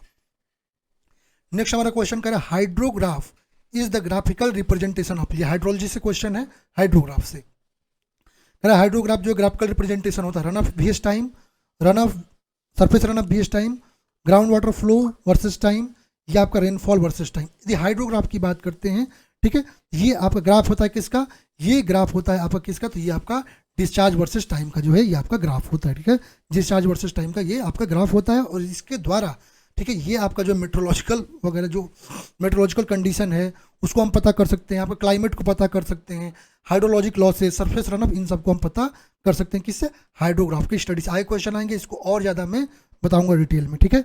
इसमें क्या क्या इन्फ्लुएंस करता है इसका shape and volume, meteorological factors, psychology आपका साइकोग्राफिक और watershed factors, human factors, ये सब डिपेंड करते हैं। यहाँ सही ऑप्शन क्या होगा, रन ऑफ वर्सेस टाइम। चलते हैं अगले क्वेश्चन पे। कह रहा है इनफिल्ट्रेशन रेट इज ऑलवेज, कह रहा है इनफिल्ट्रेशन रेट जो होता है हमेशा क्या होता है, ठीक है, more than infiltration capacity, less than infiltration capacity, equal to और लेस देन इनफिल्ट्रेशन कैपेसिटी, या इक्वल टू और मोर देन इनफिल्ट्रेशन कैपेसिटी। अब एक चीज़ समझिए, इनफिल्ट्रेशन रेट की यदि मैं बात करता हूँ, ठीक है, अब यहाँ पर एक चीज़ समझिएगा, यहाँ पर यदि मैं बात करता हूँ, यहाँ पर जो है हमारे पास क्या हो रहा है, प्रिसिपिटेशन हो रहा है, ठीक है, प्रिसिपिटेशन हो रहा है, ठीक है।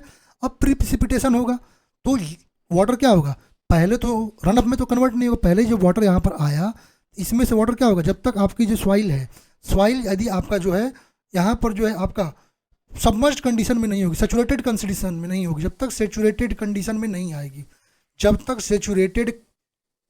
सैचुरेटेड कंडीशन में नहीं आएगी तब तक क्या होगा, यहाँ पर इनफिल्ट्रेशन होगा, तब तक क्या होगा, इनफिल्ट्रेशन होगा। इसका मतलब इनफिल्ट्रेशन रेट क्या हुआ, इक्वल टू इनफिल्ट्रेशन कैपेसिटी के, जब तक जो है सेचुरेशन तक नहीं आया, ठीक है। अब जब सेचुरेशन फुलफिल हो गया तो क्या होगा, ये वाटर जो है रन अप के रूप में फ्लो करने लगा, इसका मतलब लेस देन इनफिल्ट्रेशन कैपेसिटी हो गया। तो इनफिल्ट्रेशन रेट हमेशा या तो इक्वल टू इनफिल्ट्रेशन कैपेसिटी का होगा या लेस देन इनफिल्ट्रेशन कैपेसिटी। क्या इनफिल्ट्रेशन कैपेसिटी ज़्यादा हो सकता है, बिल्कुल नहीं, क्योंकि भाई इससे ज़्यादा हो जाएगा तो रन अप में कन्वर्ट हो जाएगा। तो इनफिल्ट्रेशन रेट हमेशा या तो इक्वल होगा या आपका लेस देन इनफिल्ट्रेशन कैपेसिटी होता है। आई होप ये चीज़ आपको समझ में आई होगी, ऑप्शन सी करेक्ट हो जाएगा। नेक्स्ट हमारा क्वेश्चन क्या है, the depth of water required to bring the soil moisture content of a given soil up to its field capacity is called as. कह रहा है कि जितनी हमारे सॉइल मॉइस्चर कंटेंट को फील्ड कैपेसिटी तक लाने के लिए जिस डेप्थ ऑफ वाटर की रिक्वायरमेंट होती है, मॉइस्चर की रिक्वायरमेंट होती है, उसको हम क्या कहते हैं, hygroscopic water, equivalent moisture, soil moisture deficiency, या पेल्युकुलर वाटर। अब यहाँ पर एक चीज़ समझिएगा बहुत अच्छे से, ये इंपॉर्टेंट चीज़ है आप लोगों के लिए, ठीक है। यहाँ पर एक चीज़ मैंने आपको बता दिया है कि फील्ड कैपेसिटी क्या होती है, आपका जो है ग्रेविटी वाटर क्या होता है, आपका जो है कैपिलरी वाटर क्या होता है, ये सारी चीज़ें मैं बता दिया हूँ। यहाँ पर एक चीज़ समझिएगा, 3 चीज़ें मैं आपको बता रहा हूँ, ठीक है, समझिएगा। यहाँ पर ये हमारे पास वाटर कंटेंट और मैं आपको बता रहा हूँ टाइम के बीच, वाटर कंटेंट और टाइम के बीच बता रहा हूँ, कोई ग्राफ नहीं है, मैं बता रहा हूँ समझाने के लिए, ठीक है। वाटर कंटेंट यहाँ पर टाइम है, ठीक है, समझिएगा। कुछ चीज़ें आपको बताऊंगा। एक होती है हमारी फील्ड कैपेसिटी, ठीक है।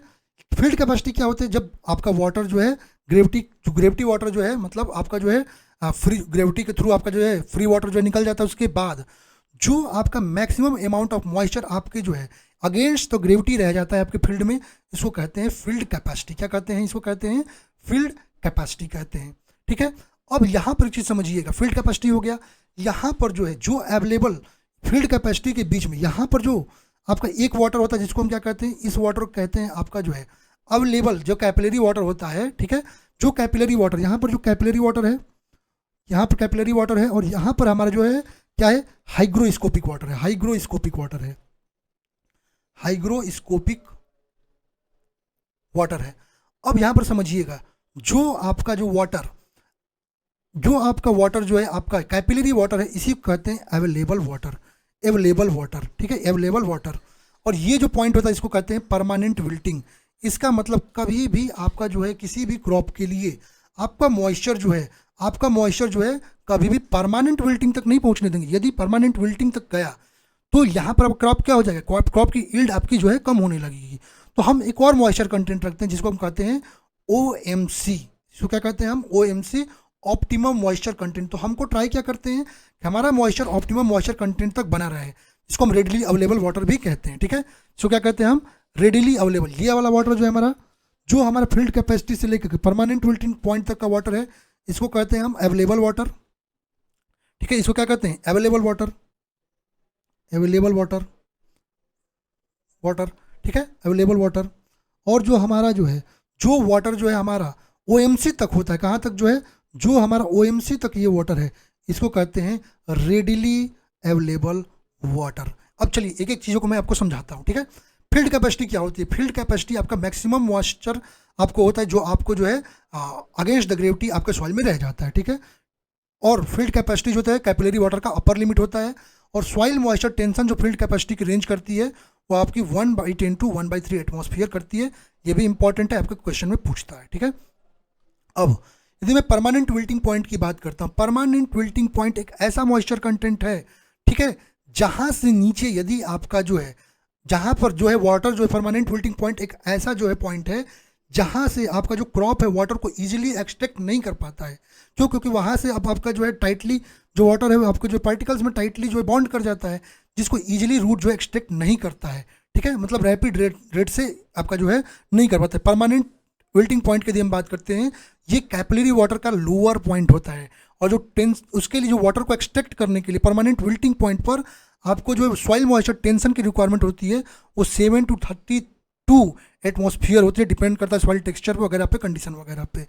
अब आता है अवेलेबल मॉइस्चर कंटेंट, जो आपका परमानेंट विल्टिंग पॉइंट, ठीक है, जो आपका परमानेंट विल्टिंग पॉइंट और field capacity, permanent wilting point और फील्ड कैपेसिटी के बीच जो ये वाटर होता है, परमानेंट विल्टिंग पॉइंट और फील्ड कैपेसिटी के बीच, इसको कहते हैं क्या, आपका अवेलेबल मॉइस्चर कंटेंट। क्या कहते हैं, available moisture content.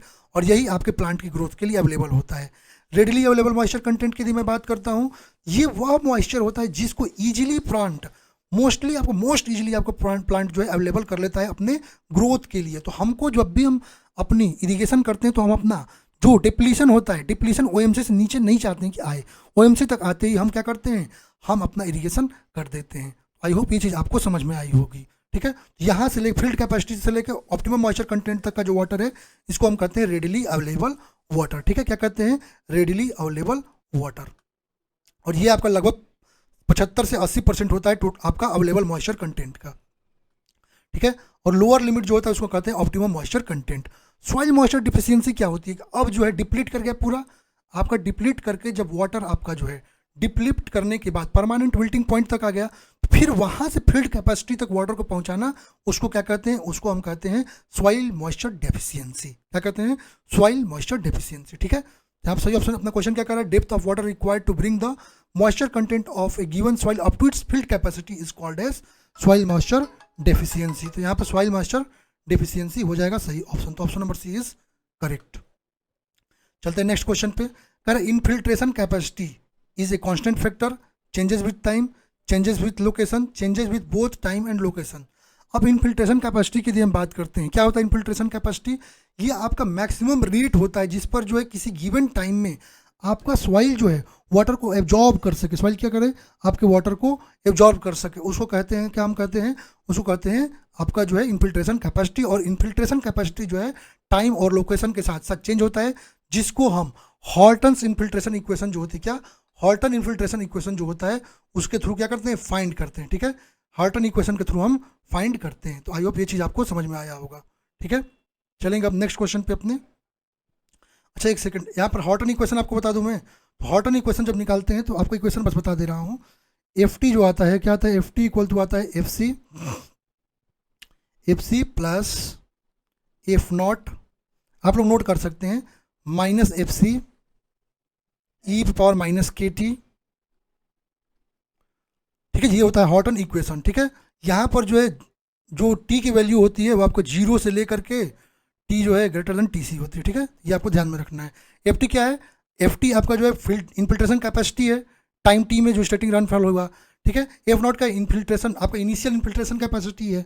F C क्या है, फाइनल आपका जो एक इन्फिल्ट्रेशन कैपेसिटी है। और क्या है, हॉट के जो आपका हॉर्टन्स कांस्टेंट है, ठीक है। तो ये आपको ध्यान में रखना है। चलते हैं अपने लास्ट क्वेश्चन आज का। कहता है आपका इन्फिल्ट्रेशन इज द, इन्फिल्ट्रेशन क्या होता है, movement of water through the soil, observation of water bye soil surface, या बोथ एंड बी, या नॉन ऑफ द अबव। अब कुछ कंपोनेंट्स हैं जब हाइड्रोलॉजिकल साइकिल की बात करते हैं, जिसमें इवेपोरेशन क्या होता है, तो आपका जो वाटर, जैसे आपका जो रेनफॉल हुआ, रेनफॉल होने के बाद से जो वाटर का कुछ पार्ट जो होता है, जो आपका सरफेस से, वाटर सरफेस से, जैसे रिवर से, ओशियन से, क्या करता है, जब सनलाइट उस पर पड़ता है तो सनलाइट के बाद क्या होता है, वो वेपर में कन्वर्ट हो जाता है, उसको क्या कहते हैं, इवेपोरेशन, ठीक है। और यही आपका क्लाउड का फॉर्मेशन भी करता है कंडेंसेशन के बाद से, ठीक है। ट्रांसपिरेशन क्या होता है कि जो आपका वाटर जो है, आपके जो लीव्स होती हैं, जो आपकी क्रॉप, जो कि प्लांट की लीव्स होती हैं, उसके थ्रू जो वाटर जो है, उसके लीव्स के थ्रू जो है आपके एटमॉस्फेयर में जाता है, उसको कहते हैं क्या, ट्रांसपिरेशन। प्रिसिपिटेशन आपको पता ही है कि जो आपका जो है क्लाउड के बाद से जो आपका जो है रेन के फॉर्म में, स्नो के फॉर्म में जो वाटर आपके अर्थ सरफेस पे आता है, उसको प्रिसिपिटेशन कहते हैं। इन्फिल्ट्रेशन क्या होता है, जो movement of water into the soil of earth surface, तो सॉइल के अर्थ सरफेस पर जो वाटर का मूवमेंट हो अंदर की ओर होता है, उसको कहते हैं इन्फिल्ट्रेशन। और आपका रन ऑफ क्या होता है, तो जो इन्फिल्ट्रेशन के बाद से जो वाटर, एक्सेस वाटर जो आपका जो है सरफेस पर चलता है, उसको रन ऑफ कहते हैं। और पर्कुलेशन क्या होता है, the movement of water one zone to other soil zone, जो आपका एक सॉइल जोन से दूसरे सॉइल जोन में चला गया, उसको पर्कुलेशन भी, डीप पर्कुलेशन, जो उससे भी ज़्यादा चला जाता है, उसको डीप पर्कुलेशन कहते हैं। आई होप ये सारी चीज़ें आपको समझ में आई होंगी। आप लोग वीडियो को ज़्यादा से ज़्यादा लाइक कीजिएगा, जितना ज़्यादा आप लोग शेयर कर सकते हैं। वीडियो पर जितने व्यू आएंगे, मैं पूरी गुप्ता एंड गुप्ता इसी तरह थ्योरी के साथ बिल्कुल डिटेल में आप लोग को पूरा 100% में सॉल्व कराऊंगा यूट्यूब पे। ये आप लोग की जिम्मेदारी है कि आप लोग कितना इसको शेयर करते हैं और कितना इस पर व्यू देते हैं। आई होप आपको चीज़ें समझ में आई होंगी, पूरे कॉन्सेप्ट समझ में आए होंगे। बाकी आप लोग PDF हमारे टेलीग्राम चैनल पर ज्वाइन करके डाउनलोड कर सकते हैं, या हमारे सिविल जंक्शन के ऑफिशियल साइट से डाउनलोड कर सकते हैं। Thank you everyone.